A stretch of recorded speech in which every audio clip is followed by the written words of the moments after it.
अस्सलामु अलैकुम वरहमतुल्लाहि वबरकातुहू। इन्नल हम्दुलिल्लाह नहमदुहु व नस्तईनुहु व नस्तगफिरुह व नऊज़ु बिल्लाहि मिन शुरूरि अनफुसिना व मिन सय्यिआति अमालिना मन यहदिहिल्लाहु फला मुदिल्ल लहु व मन युद्लिलहु फला हादिय लहु व अशहदु अल्ला इलाहा इल्लल्लाहु वहदहु ला शरीका लहु व अशहदु अन्न मुहम्मदन अब्दुहु व रसूलुहु। या अय्युहल्लज़ीना आमनुत्तक़ुल्लाह हक़्क़ तुक़ातिहि व ला तमूतुन्ना इल्ला व अंतुम मुस्लिमून। या अय्युहन्नासुत्तक़ू रब्बकुमुल्लज़ी ख़लक़कुम मिन नफ़्सिन वाहिदा व ख़लक़ मिन्हा ज़ौजहा व बस्स मिन्हुमा रिजालन कसीरन व निसाअ वत्तक़ुल्लाहल्लज़ी तसाअलून बिही वल अर्हाम इन्नल्लाहा काना अलैकुम रक़ीबा।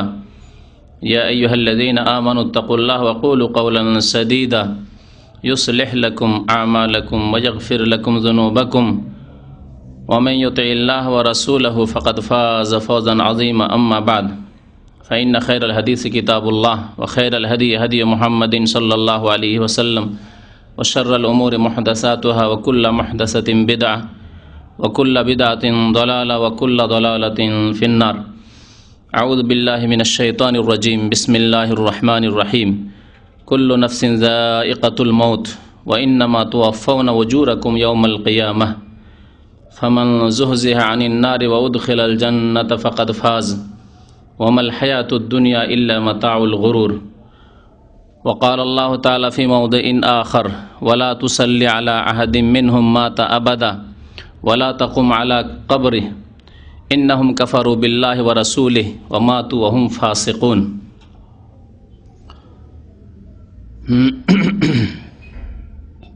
মহান আল্লাহর সমস্ত প্রশংসা, যে আল্লাহ পাক আমাদেরকে সৃষ্টি করেছেন এবং আমাদের জন্য নির্দিষ্ট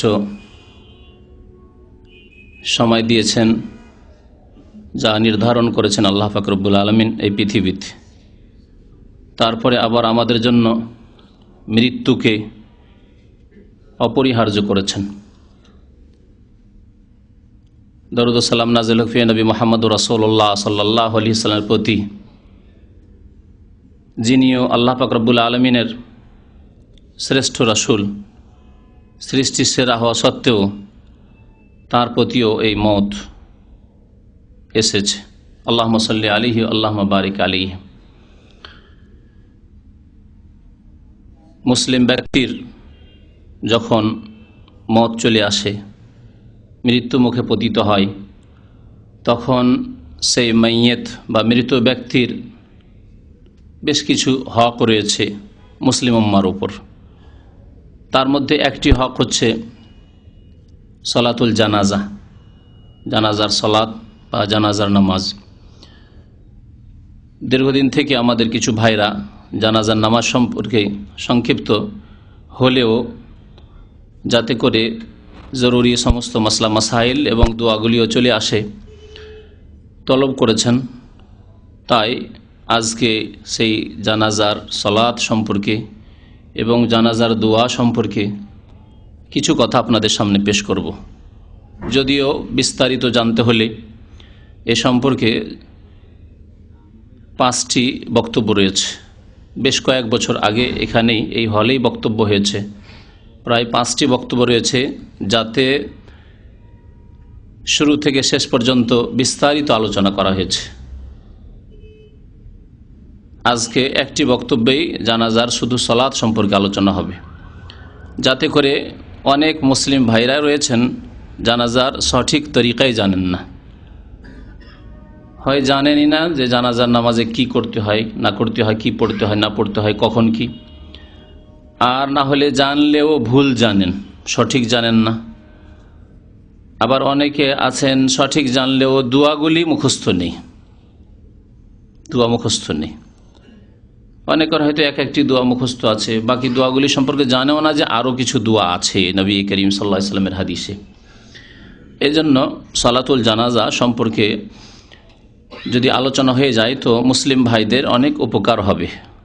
আজকে কয়েকটি দিক নিয়ে আলোচনা করব এই সালাতুল জানাজা বা জানাজা সম্পর্কে। প্রথম হচ্ছে জানাজার নামাজ বা জানাজার সালাতের হুকুম শরীয়তে।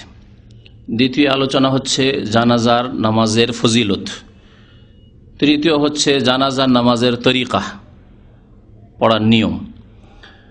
4 নম্বরে হচ্ছে জানাজার সলাতের দোয়া সমূহ। 5 নম্বরে হচ্ছে শিশুদের জানাজা। 6 নম্বরে হচ্ছে জানাজার সালামের মাসলা, 1 সালাম না 2 সালাম, সালামের ব্যাপারটি। 7 নম্বরে হচ্ছে জানাজার নামাজের শর্তাবলী। 8 নম্বরে হচ্ছে জানাজার নামাজের রোকন সমূহ বা ফরজ অপর ভাষায়। 9 নম্বরে হচ্ছে জানাজার সুন্নাত সমূহ, জানাজার নামাজে যে সব সুন্নাত কাজ বা কথা রয়েছে। 10 নম্বরে হচ্ছে মাইয়াতকে দাফন করে দেওয়ার পরে তার জন্য দোয়া।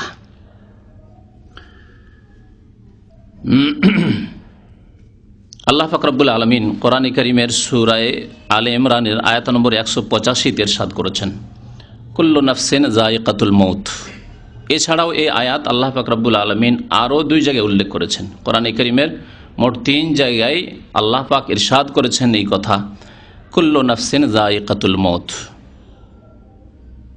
আর এটি এমন এক সত্য যে সত্যের প্রতি প্রত্যেক ব্যক্তির বিশ্বাস আছে, মুসলিম কাফের, সৎ অসৎ, নেক ফাসেক, সবার বিশ্বাস আছে যে একদিন মরতেই হবে, একদিন মরতেই হবে। যদিও এক শ্রেণীর বিদআতপন্থীদের ধারণা যে আম্বিয়াগণের মত হয় না, অথবা নবী করিম সাল্লাল্লাহু আলাইহি ওয়াসাল্লাম জীবিত আছেন এইরকমই আমাদের মতোই, বিদআতি ধারণা রয়েছে। তাদের ওলি আউলিয়া নাকি তাদের মত হয় না, ইত্যাদি ইত্যাদি। এগুলি ভ্রান্ত ধারণা। প্রত্যেক মানুষের মত হবে, কিন্তু পরলৌকিক জীবন রয়েছে, বারজাখি জীবন, হায়াতে বারজাখি, তা ভিন্ন কথা। তো আল্লাহ পাক এই সত্য কথাটি স্পষ্ট করে ঘোষণা করেছেন, কুল্লু নাফসিন, প্রত্যেক জীবেরই, যায়িকাতুল মউত, মতের আস্বাদন গ্রহণ করতে হবে। প্রত্যেক জীবকে মরতেই হবে। মতের স্বাদ এত তিক্ত স্বাদ যে স্বাদের কথা মনে পড়লে,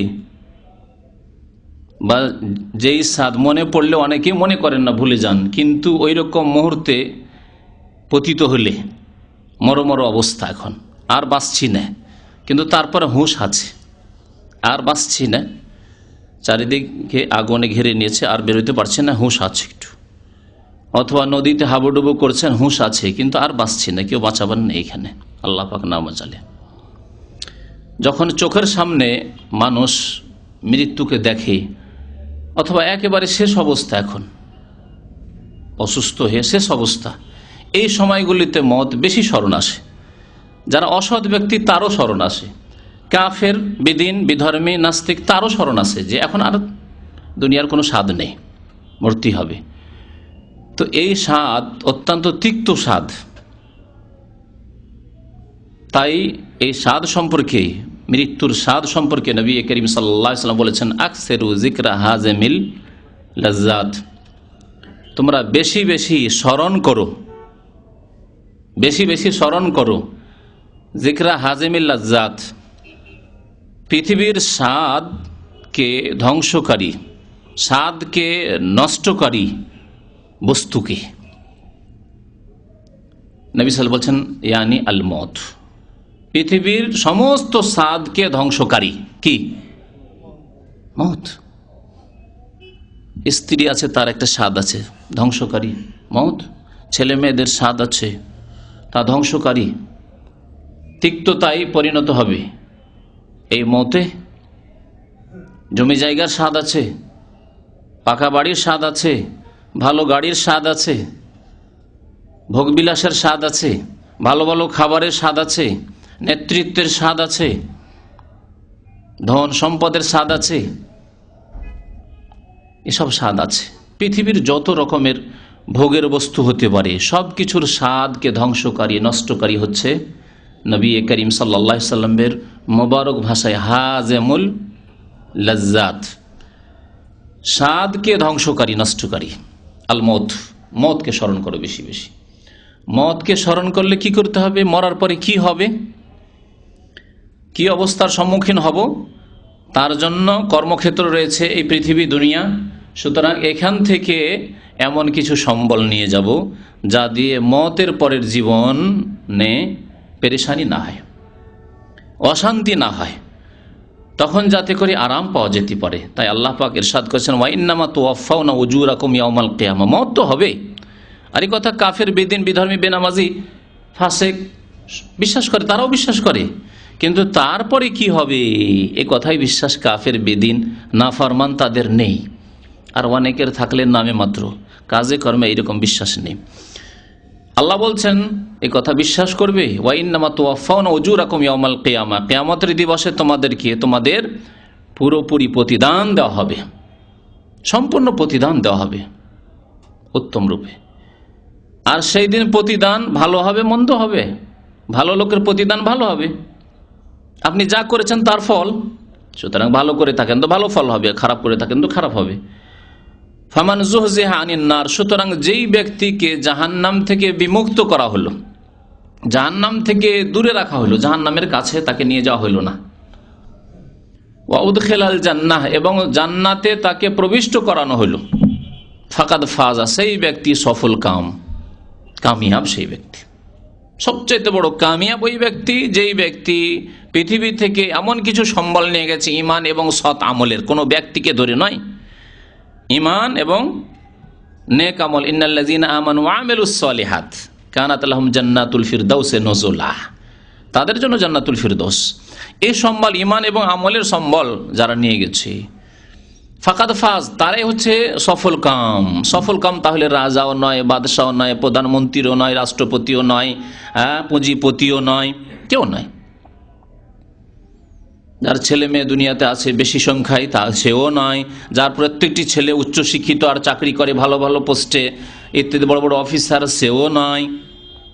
ফামান যুহজিহা আনিন নার ওয়া উদখিলাল জান্নাত ফাকাদ ফাজ, যে ব্যক্তিকে জাহান্নাম থেকে দূরে রাখা হবে আর জান্নাতে প্রবিষ্ট করা হবে, জান্নাতে দাখিল করবেন আল্লাহ পাক, ফাকাদ ফাজ, সেই ব্যক্তি কামিয়াব। ওমাল হায়াতুদ দুনিয়া, কিন্তু জান্নাতে যে বাধা হচ্ছে পার্থিব ভোগ বিলাসের বস্তু।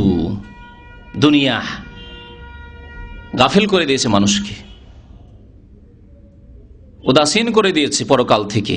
আল্লাহ বলছেন দুনিয়ার যত ভোগের বস্তু রয়েছে এগুলো হচ্ছে মাতাউল গরুর। আমাল হায়াতুদ দুনিয়া, পার্থিব জীবন হচ্ছে মাতাউল গরুর, অর্থাৎ প্রতারণার সম্পদ। মাতা হচ্ছে ক্ষণিকের ভোগের বস্তু, যা স্থায়ীভাবে ভোগ করা যায় না, হচ্ছে মাতা। দুনিয়ার আসবাবপত্র যা কিছু আছে এগুলি হচ্ছে সব মাতা, এগুলিকে বলে মাতা। সামান, এমন মাল সামান যেগুলি কিছুদিন ব্যবহার করলেন, তারপর আপনি গেলেন অথবা সেগুলি গেল। আর গরুর মানে হচ্ছে ধোকা, প্রতারণার বস্তু হচ্ছে পৃথিবী। সুতরাং যারা প্রতারিত হয়েছে তারাই কিন্তু ফেল, আর যারা দুনিয়া পেয়ে প্রতারিত হয়নি, ধোকাই পড়েনি, তারাই হচ্ছে কামিয়াব। এ আয়াতে আল্লাহ পাক রব্বুল আলামিন মরণকে স্মরণ করিয়েছেন। মরণ হয়ে গেলে জানাজার নামাজ পড়তে হবে। এই জানাজার সালাতের কথা, নামাজের কথা কোরআনে কারিমে কি আছে? একটি আয়াতে এর ইঙ্গিত পাওয়া যায়। আল্লাহ পাক সূরা তাওবার আয়াত নম্বর 84 ইরশাদ করছেন, ওয়ালা তুসাল্লি আলা আহাদিম মিনহুম মাতা আবাদান। হে নবী মুহাম্মদ সাল্লাল্লাহু আলাইহি সাল্লাম, আল্লাহ নবীকে আল্লাহ পাক রব্বুল আলামিন সম্বোধন করে বলছেন, ওয়ালা তুসাল্লি আলা আহাদিম মিনহুম, তাদের এমন কোন ব্যক্তির ওপর আপনি নামাজ পড়বেন না, অর্থাৎ জানাজার নামাজ পড়বেন না। তাদের ওপর নামাজ অর্থাৎ কিসের নামাজ? জানাজার নামাজ। তাদের এমন কোন ব্যক্তির ওপর পড়বেন না মাতা আবাদান, যেই ব্যক্তি চিরকাল কুফরির অবস্থায় থেকে মরে গেছে, কুফরি শিরকের ওপর মরে গেছে। ওয়ালা তাকুম আলা কবরিহি, জানাজার নামাজ তো পড়বেন না। এখানে আল্লাহ পাক তাহলে কি করলেন উল্লেখ? সালাতের কথা। মানুষের ওপর নামাজ মানে জানাজার নামাজ। তাহলে জানাজার নামাজ ওই সব লোকের উপরে পড়বেন না যারা কুফরির অবস্থায় মারা গেছে। তাহলে কার ওপর জানাজার নামাজ পড়তে হবে?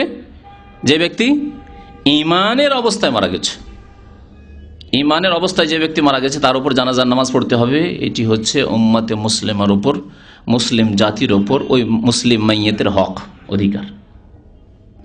তো নবী করিম সাল্লাল্লাহু আলাইহি সাল্লাম বলেছেন, হাক্কুল মুসলিম আলাল মুসলিমে খামসুন, একজন মুসলিমের অপর মুসলিমের উপর 5টি হক রয়েছে। কোনো হাদিসে 6টির কথা উল্লেখ করেছেন। তার মধ্যে একটি হচ্ছে ইত্তিবাউল জানাইজ, জানাজার সাথে যাওয়া, নামাজে শরীক হওয়া, মাইয়াতের সাথে গিয়ে, আর পারলে দাফনও শরীক হও। জি, ইত্তিবাউল জানায়েজ। তো আল্লাহ পাক ইরশাদ করছেন যে ওই লোকদের নামাজে জানাজা পড়বেন না আপনি, মাতা আবাদান, যারা চিরকাল কুফরির অবস্থা থেকে মারা গেছে, শেষ মৃত্যু হয়েছে কুফরির অবস্থা। ওয়ালা তাকুম আলা কবরিহি, শুধু নামাজ পড়ে কেন, তাদের কবরের কাছেও আপনি দাঁড়াবেন না। কবরের কাছে মানুষ দাঁড়ায় কি জন্য? দোয়া করার জন্য। নিজেও স্মরণ হবে, মওতকে স্মরণ হবে, কবরকে স্মরণ হবে, আর জীবনের অবস্থা সুন্দর হবে, ইমানের অবস্থা সুন্দর হবে। এ তো নিজের উপকারিতা। আর তার উপকারের জন্য, যে কবরবাসী, তাদের উপকারের জন্য হচ্ছে দোয়া, দোয়া এবং ইস্তিগফার, আল্লাহর কাছে মার্জনা কামনা করা তাদের জন্য। আল্লাহ বলছেন যারা কুফরের অবস্থায় মারা গেছে তাদের কবরের কাছেও দাঁড়াবেন না। তাহলে তাদের কবর জিয়ারত করতে যাবেন না আপনি। কোনো কাফের, বেদিন, নাস্তিক, যদিও মুসলিমের সন্তান, যে আল্লাহ বিশ্বাসী ছিল না, পরকালে বিশ্বাসী ছিল না, যে দিন ইসলামের সমালোচনা করত, যে দিন ইসলামের আজকাল কি করতে হবে, হ্যাঁ, সংস্কার করতে হবে, সংস্কার দাবিদার। আজকালকার জামানে আর পর্দা চলবে না, পর্দাই কিন্তু মুসলিম জাতিকে পিছিয়ে দিয়েছে। হ্যাঁ, আর পশ্চিমাদের মতো মহিলাদেরকে, নারীদেরকে যদি উল্লঙ্ঘ করে রাস্তায় বাজারে যদি একেবারে বের করে দেওয়া হইতো, তাহলেই নাকি উন্নতি হতো। তাহলে দেখছেন তাদের উন্নতি কেমন, তাদের অবস্থা হচ্ছে যে পশু প্রাণীর মতো জীবনযাপন তাদের। জি, তো আল্লাহ পাক রব্বুল বলছেন যে কেন তাদের জানাজা পড়া যাবে না আর তাদের কবরের কাছে যাওয়া যাবে না? ইন্নাহুম কাফারু বিল্লাহ, কারণ তারা আল্লাহর সাথে কুফরি করেছে, ওয়া রাসূলিহি, আর রাসূলের সাথে কুফরি করেছে, লা ইলাহা ইল্লাল্লাহ মুহাম্মাদুর রাসূলুল্লাহ, এই কালিমায়ে শাহাদাতের উপর ঈমান নিয়ে আসেনি, অস্বীকার করেছে, তারা কুফরি করেছে। ওয়া মাতু, এবং তারা মারা গিয়েছে, তাদের মৃত্যু হয়েছে, ওয়াহুম ফাসিকুন, এই পাপের অবস্থায়, কুফরির পাপের অবস্থায় তাদের ইন্তেকাল হয়ে গেছে, মারা গেছে। সুতরাং তাদের কবরের কাছে দাঁড়াবেন না, তাদের জানাজার নামাজ পড়বেন না। তাহলে এর দ্বারা বোঝা গেল এর বিপরীত অর্থ, এটাকে বিপরীত অর্থ বলে, মাফহুমে মুখালিফ ফিকহার ভাষায়, যে যারা মুমিন মুসলিম তাদের জানাজা পড়তে হবে, কিন্তু হইতে হবে মুমিন মুসলিম। মুমিন মুসলিম কেমন করে থাকে? কোনো বংশের নাম, না সামান্য একটু চামড়া কাটার নাম, ছোটকালে খাতনা করার নাম, গরুর গোস্ত খাওয়ার নাম, যা অনেকেই মনে করে যে আমার ইসলাম কে কেড়ে নেয়, আমার বাপ দাদা পূর্বপুরুষ সবাই মুসলমান, আর আমি গরুর গোস্ত খাই। বিশেষ করে ইন্ডিয়া, বাংলাদেশ, পাকিস্তানে হিন্দুদের পাশে বাস করে এই ধারণা জন্মে আছে জাহেল মূর্খদের, যে হিন্দুরা গরুর গোস্ত খায় না, সেই তারা মুসলমান নাই, আর আমরা গরুর গোস্ত খেয়ে নিলে মুসলমান। একজন নতুন মুসলমান হয়েছিল, তো ওর স্ত্রী মুসলমান হয়েছে, কিন্তু ওর রুচি না গরুর গোস্ত। তো আমার কাছে কমপ্লেন নিয়ে এসছে, স্ত্রীকে তালাক দিয়ে দেবো, বেশ কিছুদিন আগের কথা। তালাক দেবে? কেন তালাক দেবেন? বলছে ও নামাজ পড়ে, সব কিছু করে, কিন্তু গরুর গোস্ত খেতে রাজি নাই। আল্লাহু আকবার, গরুর গোস্ত খেতে রাজি নাই, তো মুসলমান কি করে হইল? সেই জন্য তো শুধু নতুন মুসলমানের ব্যাপার নয়, আজকাল বংশগত জন্মগত মুসলমান যারা, তাদের অনেকেরই এইরকম অবস্থা। নামাজ নেই অথচ মুসলমান থাকার দাবিদার, অথচ আল্লাহর নবী সাল্লাল্লাহু আলাইহি ওয়াসাল্লাম বলেছেন যে বেনামাজি মুসলমান থাকে না। এটি কোনো আলেমের ফতোয়া নেই। ফামান তারাকাহা ফাকাদ কাফারা, যে ব্যক্তি নামাজ ছেড়ে দিল সে কাফির হয়ে গেল। আল্লাহ কি বলছেন? ইন্নাহুম কাফারু বিল্লাহি ওয়া রাসূলিহি, তারা আল্লাহর সাথে কুফরি করেছে, রাসূলের সাথে কুফরি করেছে, সুতরাং তাদের জানাজা পড়বে না, তাদের কবর কাছে দাঁড়াবে না। এই অবস্থায় যদি মারা যায় তাহলে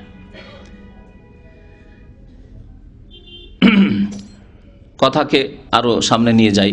প্রথম বিষয়ে আসেনি, শুধু আয়াতে এখন পর্যন্ত আছি। প্রথম বিষয়টি বলেছিলাম যে জানাজার নামাজের হুকুম কি। জানাজার নামাজের শরীয়তি হুকুম হচ্ছে ফরজে কিফায়া, ফরজে আইন নয়, মানে প্রত্যেক মুসলিমের ওপর ফরজ নয়। এক গ্রামে একজন লোক মারা গেছে, মুসলিম মারা গেছে, নারী হোক আর পুরুষ হোক আর শিশু হোক, তাহলে সেই গ্রামে প্রত্যেকের উপর জানাজা ফরজ কি না, কিছু লোক যেতে হবে প্রত্যেক বাড়ি থেকে। 5 ভাই আছে, 2 ভাই গেল, 3 ভাই যেতে পারলো না, যথেষ্ট। তাহলে গোটা গ্রামের লোক মাফ পেয়ে যাবে, গোটা এলাকার লোক আল্লাহর কাছে মুক্তি পেয়ে যাবে, ফরজে কিফায়া আদায় হয়ে যাবে। আর বাকি যে লোকগুলি রয়েছে তাদের ক্ষেত্রে কি বলবেন? কিছু লোক গেল গ্রামে, 200 জন বাস করে, 200 জনের মধ্যে 100 জন গেল, তাহলে ফরজে কিফায়া আদায় হয়ে গেল। বাকি আর 100 জন যে গেল না, বা আপনার বাড়িতে 5 ভাই আছেন, আপনারা 2 ভাই গেলেন, 3 ভাই গেলেন না, অথবা 3 ভাই গেলেন, বাকি গেলেন না, তো বাকি 2 জনের জন্য বা বাকি ওই গ্রামের 100 জন যারা যায়নি তাদের জন্য এই জানাজার হুকুম কি হবে? কে বলতে পারেন? সুন্নাত তাদের জন্য। তারাও গেলে যদি সবাই মিলে যায় যে গোটা গ্রাম গিয়ে জানাজার শরীক হব, তাহলে তারা ফরজে কিফায়াত আদায় করলো, তার সাথে সুন্নত আদায় করলো। কারণ নবী করিম সাল্লাল্লাহু আলাইহি ওয়াসাল্লাম বলেছেন যে মুসলিমের হক হচ্ছে জানাজায় অংশ নেওয়া। 2 নম্বরের বিষয় তা ছিল জানাজার নামাজ পড়লে পাবেন কি আপনি ফজিলত, আপনি কি পাবেন? মহাপুরস্কার আল্লাহ পাক রব্বুল আলামিন রেখেছেন। আবু হুরায়রা রাদিয়াল্লাহু তাআলা আনহু বর্ণনা করেছেন, ক্বালা রাসূলুল্লাহ সাল্লাল্লাহু আলাইহি ওয়াসাল্লাম, রাসূলুল্লাহ সাল্লাল্লাহু আলাইহি ওয়াসাল্লাম ইরশাদ করেছেন, মান শাহিদাল জানাজা, সহিহ বুখারী এবং মুসলিমের হাদিস। মান শাহিদাল জানাজা, যেই ব্যক্তি জানাজায় উপস্থিত হলো, হাত্তা ইউসাল্লা আলাইহা, অতক্ষণ থাকলো যতক্ষণ জানাজার ওপর নামাজ। জানাজা মানে মৃত ব্যক্তিকে জানাজা বলা হয়। হ্যাঁ, তো জানাজার ওপর জানাজার নামাজ পড়া হইল, মানে মাইয়াতের ওপর জানাজার নামাজ পড়া হইল। ফালাহু কিরাতুন, নামাজ পড়লো শুধু জানাজার, তাহলে 1 কিরাত নেকি পেয়ে গেল। যেমনই নামাজ হইলো, আপনি জানাজার নামাজে শরীক হলেন, 1 কিরাত নেকি পেয়ে গেলেন। ওমান শাহেদা, আর যে ব্যক্তি জানাজার নামাজে উপস্থিত হলো বা কোনো মৃত ব্যক্তির ঘরে বাড়িতে সেখানে যেখানে রয়েছে, এখন জানাজা হতে যাচ্ছে, সেখানে উপস্থিত হলো, হাত্তা তুদফানা, জানাজার নামাজও শরীক হলো, এমনকি দাফনও করা হলো, দাফনও শরীক হলো, কবরে দফন করাও শরীক হলো। কান আলাহু কিরাতানে, নবী করিম সাল্লাল্লাহু আলাইহি ওয়াসাল্লাম বলছেন সেই ব্যক্তি 2 কিরাত নেকি পাবে। যে ব্যক্তি দুটো কাজে শরীক হলো, নামাজে জানাজা তো শরীক হলো আর দাফনেও শরীক হলো, সেই ব্যক্তি 2 কিরাত নেকি পাবে। কিলা, সাহাবারা জিজ্ঞাসা করলেন, ওমাল কিরাতান, হে আল্লাহ রাসূল সাল্লাল্লাহু আলাইহি ওয়াসাল্লাম, 2 কিরাত মানে তো বুঝলাম না, 1 কিরাত নাকি 2 কিরাত নাকি, তো বুঝতে পারলাম না কত পরিমাণ নাকি। নবী করিম সাল্লাল্লাহু আলাইহি ওয়াসাল্লাম কি বললেন, মিসলাল জাবালাইনিল আযীমাইন, 2 কিরাত মানে 2টি বড় পর্বতের মতো, বড় পাহাড়ের মতো, 2টি বড় পাহাড়। অহদ পাহাড় কি বড় পাহাড়? খুব এত বড় পাহাড় নয়, এর সাথে অনেক বড় বড় পাহাড় পৃথিবীতে আছে। তাহলে বড় পাহাড় একটি হিমালয়,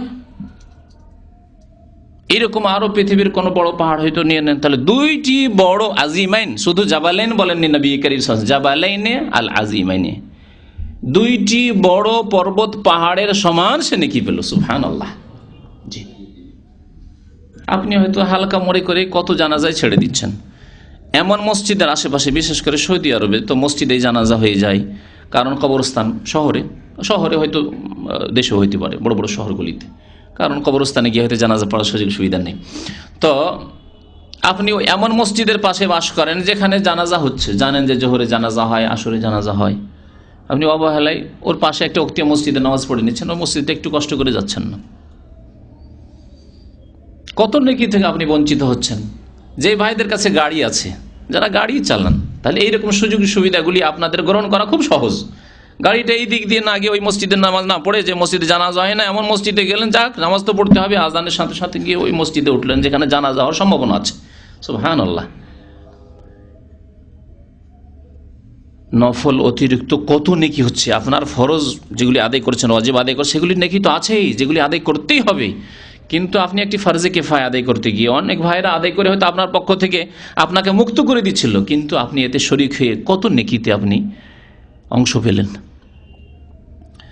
এই ছিল ফজিলত জানাজার নামাজের। জানাজার নামাজের তরিকায় আসি, এটি হচ্ছে আসল, কারণ এই তরিকাতে খুব ভুল ভ্রান্তি আছে আমাদের দেশে। জানাজার নামাজের তরিকা, প্রথম জানাজার নামাজ আপনি পড়বেন, যে কোনো আমলের জন্য কি করতে হবে? নিয়ত করতে হবে। নিয়ত কি করতে হবে? করতে হবে না পড়তে হবে? হ্যাঁ, কথা বুঝবেন, বুঝার চেষ্টা করবেন। আমাদের কথা অনেকে বুঝে না, আর যার ফলে তারা সঠিক জিনিস উপলব্ধি করতে পারে না। থাকে সৌদি আরবে অনেক দিন থাকে, আর ওই বিদাত নিয়ে এসে চলে, বিদাত নিয়ে আবার ফিরে চলে যায় না বুঝার কারণে। হয় বুঝলো না যে নিয়ত কি জিনিস, অথবা একেবারে কিছুই বুঝলো না বলে আরে আরে আরে এরা নিয়তি করে না, নিয়তি করে না। আর নিয়ত না করলে কি আর কোনো আমল কবুল হয়? মিথ্যা কথাবার্তা বললো। জি, অথচ সে নিয়ত করে না, নিয়ত পড়ে। যে বিদাতি কথা বলছে যে আর এখানে নিয়ত করতেই নিষেধ করছে, সেই ব্যক্তির নিয়ত পড়ে, নিয়ত করে না, পড়ে, ঠিক না? পড়া কি দিয়ে হয়? মুখ দিয়ে, জবান দিয়ে পড়া হয়। আর নিয়ত করা অন্তর দিয়ে, যেমন খাওয়া পান করা মুখ দিয়ে হয়, কেউ যদি বলে ভাই আমি খেয়েছি, তাহলে কেউ কি ভাববে জানে সে নাক দিয়ে খেয়েছে, কান দিয়ে খেয়েছে, আর কোনো রাস্তা দিয়ে খেয়েছে? কখনো ভাববে না। ঠিক তেমনি নিয়ত আমি করেছি, এই কাজটি করার, অর্থাৎ অন্তরে আমি সংকল্প করেছি, এর নাম নিয়ত। আল্লাহ পাক রব্বুল আলামিন মানুষের কাজকে বিভিন্ন অঙ্গ প্রত্যঙ্গের ওপর ভাগ করে দিয়েছেন, ভাগ বন্টন করে দিয়েছেন। এক অঙ্গের ওপর সমস্ত কাজ চাপিয়ে দেননি, ঠিক কিনা? আল্লাহ যদি সব কাজ পায়ের ওপর চাপিয়ে দিতেন তো পায়ের মহা মুশকিল হয়ে যেত। এই পা তোকে কি করতে হবে? হাঁটতেও হবে, আর তোর উপরে গোটা 80 কিলো ওজন, 100 কিলো ওজন তোর উপরে থাকবে, বোঝা চেপে থাকবে, আর তোকে ধারণও করতে হবে, ধরতেও হবে, মানে হাতের ডিউটি করতে হবে, আর তোকে শুনতেও হবে, কানের ডিউটি করতে হবে, তোকে বলতেও হবে, জবানের ডিউটি করতে হবে। মহা মুশকিল হয়ে যেত। আল্লাহ ভাগ করে দিয়েছেন, কিছু ডিউটি দিয়েছেন পাককে, কিছু ডিউটি দিয়েছেন হাতকে, কিছু ডিউটি জবানকে বলার জন্য। জবানকে শুধু বলার ডিউটি দিয়েছেন, তাকে শোনার ডিউটি দেননি, শোনার ডিউটি দেননি। আপনি নাক যদি বন্ধ করে দেন, নাক যদি বন্ধ থাকে আপনার সর্দি লেগে, তাহলে মুখ লাগিয়ে যতই টান দেন শুনতে পারবেন? ডিউটি এমন করে ভাগ করে দিয়েছেন যে যে যার কাজ তাই করতে পারবে। জি, এমন ভাবে অঙ্গ প্রত্যঙ্গের উপর আল্লাহ পাক রব্বুল আলামিন কাজগুলিকে বন্টন করে দিয়েছেন, দায়িত্ব বন্টন করে দিয়েছেন আল্লাহ পাক রব্বুল আলামিন। অন্তরের দায়িত্ব দিয়েছেন বেশ কিছু দায়িত্ব, তার মধ্যে হচ্ছে বিশ্বাস করা, ঈমান নিয়ে আসা। কি দিয়ে হয়? অন্তর দিয়ে হয়। অবিশ্বাস, কাফের কুফরি করে, অবিশ্বাস করে, বিশ্বাস করি না আমি, তাও কি দিয়ে করে? অন্তর দিয়ে। তা প্রকাশ করে হয়তো মুখ দিয়ে, কিন্তু এর সম্পর্ক অন্তরের সাথে। কপটতা, মুনাফিকি, বিশ্বাস নেই কিন্তু প্রকাশ করে মুখে, তো কপটতা রয়েছে অন্তরে। জি, খুশি, বিয়ের দিন মাশাআল্লাহ আপনার খুব খুশি আপনি, তাহলে খুশি কোনখানে হয়? আগে অন্তরে খুশি হয়, তাহলে মুখটা খুশি খুশি মনে হয়, চেহারাটা খুশি খুশি মনে হয়। জি, শোক, মারা গেছে, মা মারা গেছে, আব্বা মারা গেছেন, ছেলে মারা গেছে, এই শোক কোথায় হয়? অন্তরে হয়। তারপরে তার বহিঃপ্রকাশ ঘটে অঙ্গ প্রত্যঙ্গের ওপর, চেহারার উপর, মুখমণ্ডলের ওপর। জি, এইভাবে নিয়ত করা, সংকল্প করা। নিয়ত করা মানে সংকল্প করা। আর বড় বড় হানাফি আলেমরাও, যারা বড় বড় আলেম মুহাদ্দিসিন, তারাও বলেছেন যে আন-নিয়াতু হুয়া আজিমাতুল কলব। আনোয়ার শাহ কাশ্মীরি, হানাফিদের বড় আলেম ও মুহাদ্দিস, তিনি বুখারীর ভাষ্য লিখতে বলেছেন আন-নিয়াত, নিয়ত হচ্ছে অন্তরে সংকল্পের নাম, আর মুখে নিয়ত করা এগুলি শরীয়তে নেই। কিন্তু ওই ছোটগুলি হচ্ছে সমস্যা। নিম মোল্লা খাতরা ইমান, অর্ধেক মোল্লা অর্ধেক মৌলবি, বা ছোট ছোট খাটো মৌলবি, এগুলি হচ্ছে খাতরায়ে ইমানের জন্য বিপজ্জনক, আমলের জন্য বিপজ্জনক। ও নিম হাকিম খাতরায়ে জান। উর্দুতে, ফার্সিতে একটি প্রবাদ আছে, নিম হাকিম। নিম মানে হচ্ছে হাফ হাফ, নিম হাকিম, হাকিম মানে ডাক্তার। যে কোয়াক ডাক্তার, কি বিপদ নিয়ে আসবে আপনার? জীবনের বিপদ নিয়ে আসবে, জানের বিপদ। যেখানে অ্যান্টিবায়োটিক লাগবে না অ্যান্টিবায়োটিক দিয়ে দিবে, যেখানে যা ওষুধ লাগবে না দিল, একটা অসুখ তো ভালো করলো, কিন্তু 10টা অসুখ জন্মিয়ে দিল আপনার শরীরে। জি, ভালো চেক আপ না করে, স্পেশালিস্টের কাছে না গেলে এরকমই। যার ফলে আজকালকার মানুষ, শুধু মুসলমান না, সারা বিশ্বের মানুষ, জি, ফুটপাতে যদি কেউ ওষুধ বিক্রি করে মসজিদের কাছে, কেউ ওষুধ নেবে না। ওষুধ নেবে কমপক্ষে ফার্মাসিস্টকে জিজ্ঞেস করে, যে ওষুধ সম্পর্কে কিছু জ্ঞান রাখে, ফার্মাসিস্ট পড়েছ, কমপক্ষে এটা। আর এর উর্দুটা জানাই আছে আপনাদের। কিন্তু ফুটপাতে, রাস্তাতে একটা দাড়িওয়ালা দেখলেই হুজুর একটা ফতোয়া দিতে হবে, এর চাইতেও আফসোসজনক, বড় আক্ষেপের বিষয়। ইসলামের লেভেল নেই, আর হোটেলে বসে বুফিয়ে বসে ফতোয়াবাজি করছে। কে বলছে হারাম, কে বলছে হালাল, কে বলছে জায়েজ, কে বলছে নাজায়েজ, কে বলছে সুন্নাত, কে বলছে বিদআত। এই ফতোয়াবাজি চলছে আমাদের সমাজে। এর জন্য বিদ্যা লাগে না। নিম মোল্লা খাতরা ইমান। তো বলছিলাম কি, জানাজা নামাজের তরিকায় প্রথম বিষয়, বড় লম্বা হয়ে যাচ্ছে, যে নিয়ত করতে হবে, নিয়ত অন্তর থেকে করতে হবে। আর যখনই আপনি মাইয়াত এসেছে আর দাঁড়াচ্ছেন নামাজের জন্য, তখনই আপনার অন্তরে নিয়ত হচ্ছে, এর নাম নিয়ত। ওর জন্য এই নয় যে কিছুক্ষণ আপনাকে নীরবতা পালন করতে হবে আর নিয়তের অর্থটা ফিরাইতে হবে মনের মধ্যে, না, এরকম কিছু নয়। আপনি যেমন নিয়ত করে এখানে এসেছেন দিনের কথা শোনার জন্য, এর জন্য বাড়িতে এরকম করেননি বা বাসাতে এরকম করেননি, অথবা যেখান থেকে বেরিয়ে এসেছেন সেখানে এরকম করেননি যে একটু নিয়ত করি, একটু 10 সেকেন্ড 20 সেকেন্ড একটু মনের মধ্যে নিয়ে আসি যে আমি দিন শিখতে যাচ্ছি, দিনের কথা শুনতে যাচ্ছি, এরকম করেছেন কি না? করেননি। তাহলে ওই রকমই কিন্তু নিয়ত করেছে। ইন্নামাল আমালু বিন্নিয়াত, আপনি দিন শেখার নিয়তে আছেন তো নবী করিম সাল্লাল্লাহু আলাইহি সাল্লাম বলেছেন, মান খারাজা লিতালাবিল ইলমি ফাহুয়া ফি সাবিলিল্লাহ, যে ব্যক্তি এলেমের সন্ধানে দিন শিখার জন্য কোথাও বের হলো, সেই ব্যক্তি আল্লাহর রাস্তায় বেরিয়ে পড়লো। তার ইবাদত নয়? এটা কি নেকির কাজ নয়? অবশ্যই। আর আপনার এই নিয়তের উপর আপনার আমল নির্ভর করছে। কিন্তু যদি আপনি মনে করেন যে আপনার কোনো বন্ধু বলেছে আমার সাথে দেখা করতে হলে ইসলামী সেন্টারে আসতে হবে, আপনি কখন আসতেন না, কিন্তু গরজ আছে তার কাছে টাকা ধার নেবেন বা এমন কোনো জরুরি কাজ আছে সেই জন্য এসছেন, আর দেখছেন যে ও সামনের দিকে বসে আছে, ও দেখাও করতে পারছি না, আর ওকে টেনেও নিয়ে যেতে পারছি না, নাহলে তাড়াতাড়ি বেরিয়ে পড়তাম, এই জন্য বসে আছেন, খুব কষ্ট হচ্ছে বসে থাকতে, অস্বস্তি, কিন্তু বসে আছেন, ওর সাথে দেখা করতেই হবে। তাহলে ইন্নামাল আমালু বিন্নিয়াত, আপনার আমলে যে বসে থাকা নির্ভর করছে আপনার নিয়তের উপর। আপনি বসে আছেন টাকার জন্য আর কোনো কথাবার্তার জন্য, দুনিয়ার জন্য, তা আপনি পাবেন, কিন্তু আপনি নেকি পাবেন না। জি, এই হচ্ছে ইন্নামাল আমালু বিন্নিয়াতের অর্থ। তো অন্তর থেকে নিয়ত করতে হবে, হচ্ছে নিয়ত একটি শর্ত নামাজের জন্য। তারপরে তাকবীরে তাহরিমা দিতে হবে, এমন তাকবীর যার পরে কথাবার্তা হারাম, একে বলে তাকবীরাতুল ইহরাম কোন কোন ফিকার কিতাবাতিতে, আর না হলে তাকবীরে তাহরিমা। আমাদের দেশের মানুষ, উপমহাদেশের মানুষ তাকবীরে তাহরিমা বলেই জানে। অন্য নামাজে যেমন প্রথম তাকবীরকে তাকবীরে তাহরিমা বলা হয়, তেমনি জানাজার নামাজের প্রথম তাকবীর হচ্ছে তাকবীরে তাহরিমা। এই তাকবীরে তাহরিমা দেওয়ার সময় রাফুল ইয়াদাইন, 2 হাত উঠাতে হবে। হ্যাঁ, 2 হাত উঠাতে রাফুল ইয়াদাইন, এতে কোনো ইখতিলাফ নেই, সমস্ত আইম্মা কেরাম একমত। যেমন অন্যান্য নামাজের ক্ষেত্রে প্রথমখানে কি হানাফি, শাফি, মালিকি, হাম্বলি সবাই কি করছেন? আল্লাহু আকবার, রাফুল ইয়াদাইন করে তাকবীরে তাহরিমা দিচ্ছেন।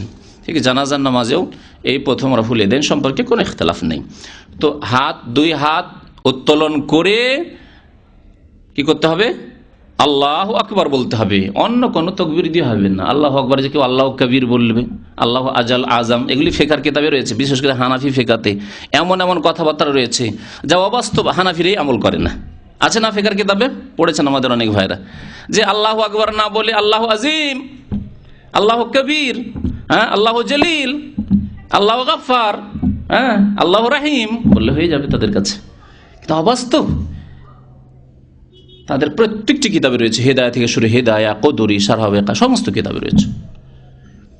এই জন্য বলছি যে দেখেন, এগুলি হচ্ছে মানুষের কথা, আকওয়ালুর রিজাল, মানুষের কথাকে যাচাই বাছাই করতে হবে। ফিকার কথা হচ্ছে মানুষের কথা, মানুষের কথায় ভুল হতে পারে, আবার সঠিক হতে পারে, তাতে কিছু সঠিক কথা আছে কিন্তু বহু ভুল কথাবার্তা রয়েছে। সুতরাং সেগুলিকে যাচাই বাছাই করতে হবে কোরআন সুন্নাহর কষ্টি পাথরে, কোরআন সুন্নাহর সামনে পেশ করতে হবে। যদি অনুমোদন পাই কোরআন সুন্নাহ থেকে, আল্লাহ এবং রাসূলের পক্ষ থেকে, তাহলে আল্লাহর রাসে ওয়াল আইন, সির নত করে মেনে নেবেন, আমল করবেন আপনি। ফিকার কিতাব থেকে ওই মাসলাগুলি যেগুলি কোরআন সুন্নাহতে প্রমাণ রয়েছে যে এগুলি মাসলা মাসাইল, আর যেগুলির প্রমাণ নেই অথবা দুর্বল, জয়ীফ, সেগুলি ছেড়ে দিতে হবে। তাকবীরে তাহরিমা হয়ে গেল, তারপরে কি করতে হবে? আচ্ছা, নামাজ আমাদের দেশে যেমন ভুল করে, দাঁড়ালে ইমাম বলে আনা ইমামুল লিমান হাজার আমাল্লামি হাজুর, মুক্তাদি বলে ইক্তাদাই তো বিহাজেল ইমাম, এসব করতে হবে নাকি জানাজাতে? জানাজা তো নেই, অন্য নামাজে নেই, সবগুলি বিদাত, সবগুলি বিদাত। জি, যেমন নিয়ত উচ্চারণ করা, পড়া বিদাত, তেমনি এই সবগুলি কথাবার্তা নামাজে হোক আর জানাজার নামাজে হোক বিদাত। তাকবীরে তাহরিমা হয়ে গেল, তারপরে আউযু বিল্লাহি মিনাশ শাইতানির রাজিম বলবেন আপনি, তারপরে বলবেন বিসমিল্লাহির রহমানির রহিম। তাহলে সানা ঢুকে আছে যে মনের মধ্যে অনেকের। এই জন্য বলেছি যে অনেকেই জানাজার নামাজ পড়তে জানেন না, আবার অনেকে জানলে ভুল জানেন। জি, সানা যে পড়তে হবে এর কোনো প্রমাণ হাদিসে নেই। সানা যে পড়তে হবে কোনো হাদিসের প্রমাণ নেই। নবী করিম সাল্লাল্লাহু আলাইহি ওয়াসাল্লাম জীবনে কোনো দিন আল্লাহ বাইদ বাইনি পড়েছেন না, ইন্নী ওয়াজহাতু ওয়াজহিয়া পড়েছেন জানাজার নামাজে, আন্না সুবহানাকা আল্লাহুম্মা ওয়া বিহামদিকা ওয়া তাবারাকা ইসমুকা ইলা আখিরি, সব পড়েছেন। তাহলে আপনি নামাজ পড়বেন কেমন? সাল্লু কামা রাআইতুমুনি ওয়াসাল্লি, যেমন আমি মুহাম্মদ সাল্লাল্লাহু আলাইহি ওয়াসাল্লামকে নামাজ পড়তে দেখলে, যে কোনো নামাজ হোক না কেন, তার মধ্যে জানাজার নামাজ, ওই রকমই আপনাকে নামাজ পড়তে হবে, তাহলেই কবুল হবে। আর যদি আপনি মান আমেলা আমালান এমন কোন আমল করেন, নামাজ পড়লেন আপনি জানাজার, কিন্তু লাইসা আলাইহি আমরুনা, নবী করিম সাল্লাল্লাহু আলাইহি ওয়াসাল্লামের নামাজের মতো নামাজ পড়লেন না, ফাহুয়া রাদ্দুন, তাহলে তা প্রত্যাখ্যাত হয়ে যাবে। সুতরাং যখন প্রমাণ নেই তখন পড়বেন না। কেউ কেউ টেনে টুনে নিয়ে যাওয়ার চেষ্টা করেছে যে একটা হাদিস রয়েছে, আল্লাহর প্রশংসা করলেন, হামদোসানা করলেন, দিয়ে জানাজার নামাজে তাকবীরের পর হামদোসানা করলেন। এই হামদোসানা থেকে কেউ নিয়ে গেছেন মানে আল্লাহর প্রশংসা করলেন, এই কথা আছে। আল্লাহর প্রশংসা করলেন মানে আমরা সানা সুবহানাকা আল্লাহুম্মা ওয়া বিহামদিকা পড়ব, কিন্তু আল্লাহর প্রশংসা করলেন সূরা ফাতিহাতে আল্লাহর প্রশংসা আছে না নেই? আলহামদুলিল্লাহ হে রব্বিল আলামিন, সমস্ত প্রশংসা গুণগান কার? সেই মহান আল্লাহর জন্য যিনি বিশ্বজাহানের প্রতিপালক রব্বুল আলামিন। আর রহমানির রহিম মালিক ইয়াউমিদ্দিন, আল্লাহর গুণগান এগুলি। এদিকে ইঙ্গিত করা হয়েছে কারণ স্পষ্ট হাদিসে প্রমাণিত রয়েছে যে নবী করিম সাল্লাল্লাহু আলাইহি ওয়াসাল্লাম সূরা ফাতিহা দিয়ে শুরু করেছেন। তাহলে আউযু বিল্লাহ বিসমিল্লাহ, যেহেতু সূরা ফাতিহার আগে বিসমিল্লাহ আছে, পড়ে তখন সূরা ফাতিহা পড়বেন। এইখানে এক ভুল আছে আমাদের দেশের প্রচলিত মযহাবে। কি ভুল আছে? যে তারা সূরা ফাতিহা পড়াকে নাজায়েজ মনে করে। হাদিস শুনিয়ে দিই, তার সাথে সাথে তরিকা বলার সাথে সাথে হাদিস শুনিয়ে দিই আপনাদেরকে, পড়ে শুনিয়ে দিই হাদিসটি, ভালো করে শুনে রাখুন। তালহা বিন আব্দুল্লাহ বিন আউফ রাদিয়াল্লাহু তাআলা আনহু বর্ণনা করেছেন, কালা সাল্লাইতু মা ইবনে আব্বাস, আমি আব্দুল্লাহ বিন আব্বাস রাদিয়াল্লাহু তাআলা আনহুমার সাথে, সাহাবী, আল্লাহ রাসূল সাল্লাল্লাহু আলাইহি ওয়াসাল্লামের আপন চাচাতো ভাই আব্বাসের ছেলে এবং সবচাইতে বড় মুফাসসির তিনি সাহাবায়ে কেরামদের মধ্যে। তাকে নবী করিম সাল্লাল্লাহু আলাইহি ওয়াসাল্লাম স্পেশাল দোয়া দিয়েছেন, আল্লাহ তাকে কিতাবের জ্ঞান অর্থাৎ কোরআনের তাফসীরের জ্ঞান দান করো এবং ভালো তাকে আলেম করো, দ্বীনের জ্ঞান। আল্লাহুম্মা আল্লিমহুল কিতাব ওয়া ফাক্কিহু ফিদ্দীন, কোন রিওয়ায়াতে আল্লামহুত তাউইল অর্থাৎ তাফসীরের জ্ঞান তাকে দান করো। অদ্বিতীয় মুফাসসির সাহাবায়ে কেরামদের মধ্যে, তার মতো কোনো মুফাসসির সাহাবায়ে কেরামগণের মধ্যে ছিল না। তিনি নামাজ পড়লেন, তার সাথে নামাজ পড়ছেন তালহা বিন আব্দুল্লাহ। বলছেন যে জানাজার নামাজ পড়লাম, আলা জানাজা, ফাকারা বেফাতিহাতিল কিতাব, জানাজা শুরু করেই কি করলেন? তাকবীরের পরে বেফাতিহাতিল কিতাব, সূরাতুল ফাতিহা পড়লেন। ফাতিহাতুল কিতাব সূরা ফাতিহার একটি নাম, অর্থাৎ আল কিতাব হচ্ছে কোরআনুল কারীম, আর তার আরম্ভ হচ্ছে কি দিয়ে? সূরাতুল ফাতিহা দিয়ে, তাই ফাতিহাতুল কিতাব এই সূরার নাম। সূরা ফাতিহা পাঠ করলেন। ফাকালা, তারপরে বললেন, ইন্নাহা মিনাস সুন্নাহ, এই সূরা ফাতিহা পাঠ করা হচ্ছে সুন্নাত। এখানে একটি কথা গুরুত্বপূর্ণ শুনে রাখেন, নবী করিম সাল্লাল্লাহু আলাইহি ওয়াসাল্লামের জামানায়, সাহাবায়ে কেরামের জামানায় এই বক্তব্যটি কার, যিনি বলছেন সুন্নাত? সাহাবীর না? আব্দুল্লাহ বিন আব্বাস রাদিয়াল্লাহু তাআলা আনহু। তখনকার জামানায় এই ফিকহের যে পরিভাষা অর্থাৎ ফিকার যে পরিভাষা, টার্মগুলি রয়েছে, ইস্তিলাহ, যে ফরজ, রুকন, শর্ত, ওয়াজিব, সুন্নাত, মুস্তাহাব, এইসব পার্থক্য ছিল না। এগুলি পরবর্তীকালে ফুকাহায়ে কেরামগণ জনসাধারণের সুবিধার্থে যে কোন মাসলার বেশি গুরুত্ব রয়েছে কোরআন হাদিসে, সেটাকে তখন ফরজ বললেন, তারা রুকন বললেন। আর দেখলেন যে তার থেকে একটু এতে আছে, তখন সেটাকে হয়তো ওয়াজিব বললেন, বা সুন্নাত মুআক্কাদা বললেন, সুন্নাত বললেন গায়র মুআক্কাদা, বা বললেন মুস্তাহাব। জি, এসব পরিভাষাগুলি পরে এসেছে। নবী করিম সাল্লাল্লাহু আলাইহি ওয়াসাল্লামের জামানায় সুন্নাত মানে ধরে না, হয়তো সুন্নাত মানে কি? আদর্শ। কার আদর্শ? রাসূলুল্লাহ সাল্লাল্লাহু আলাইহি ওয়াসাল্লামের আদর্শ। রাসূলুল্লাহ সাল্লাল্লাহু আলাইহি ওয়াসাল্লাম আদর্শ তারা ফরজ কেউ বলতেন, ওয়াজিব কেউ বলতেন, সুন্নাত কেউ বলতেন, মুআক্কাদা কেউ বলতেন, গায়র মুআক্কাদা যেগুলি পরবর্তীকালে ভাগ করা হইল ফুকাহায়ে কেরামদের দ্বারা বা উলামায়ে কেরাম দ্বারা, সেগুলিকেও বলতেন। আর মুস্তাহাব কাজকে, ভালো কাজগুলিকে বলতেন। তাদের কাছে ফর্মুলা ছিল, ওমা আতাকুমুর রাসূলু ফাখুযুহু, রাসূল যা দিয়েছেন তা নিয়ে নাও। সেটা ফরজ না, ওয়াজিব না, সুন্নাত না, মুস্তাহাব, ওইসব দেখে দেখিনি। আল্লাহর নবী যেমন করেছেন তেমন করো। ওমা নাহাকুম আনহু ফান্তাহু, যা নিষেধ করেছেন তা থেকে বিরত থাকো। সে এই ভাগ নেই যে হারাম না নাজায়েজ না মাকরুহ, এসব নেই। জি, ভালো করে শুনে রাখেন। তাহলে তিনি সুন্নত বলেছেন মানে ফিকার ভাষায় সুন্নত নয়। কারণ আর একটু সামনে গিয়ে সময় ইনশাআল্লাহ হলে বলবো যে নামাজে জানাজার নামাজের বেশ কিছু রুকুন রয়েছে, অর্থাৎ ফরজ রয়েছে। তার মধ্যে একটি হচ্ছে সূরা ফাতিহা পাঠ করা। কারণ নবী করিম সাল্লাল্লাহু আলাইহি ওয়াসাল্লামের আম হাদিস রয়েছে, লা সলাতা, কোনো নামাজ হয় না, লা ইনাফি জিনসকে বলে, লা ইনাফি জিন্স আরবি গ্রামারে সামান্য একটু বুঝাই। যদি কেউ বলে লা রাজুলা ফিদ্দার, বাড়িতে কোনো মানুষ নেই, তার মানে কি এই নেবেন যে কোনো মানুষ নেই মানে বড় মানুষ নেই, ছোট আছে, অথবা পুরুষ মানুষ নেই, মহিলা আছে, এরকম নেবেন। যদিও রাজল মানে পুরুষ, আচ্ছা পুরুষই ধরেন যে নাবালক নেই সাবালক আছে, ধরবেন না। লা রাজুলা ফিদ্দার, বা সুস্থ মানুষ নেই, অসুস্থ আছে, খোড়া আছে, এরকম ধরবেন লা রাজুলা ফিদ্দার। বা একজনের রাজুল হচ্ছে ওয়াহেদে এক বচন, তাহলে লা রাজুলা একজন নেই, তাহলে 2 জন বা 10 জন আছে, ধরবেন না। এর মানে হচ্ছে কোনই, লা রাজুলা ফিদ্দার, কোনো মানুষ ঘরে নেই।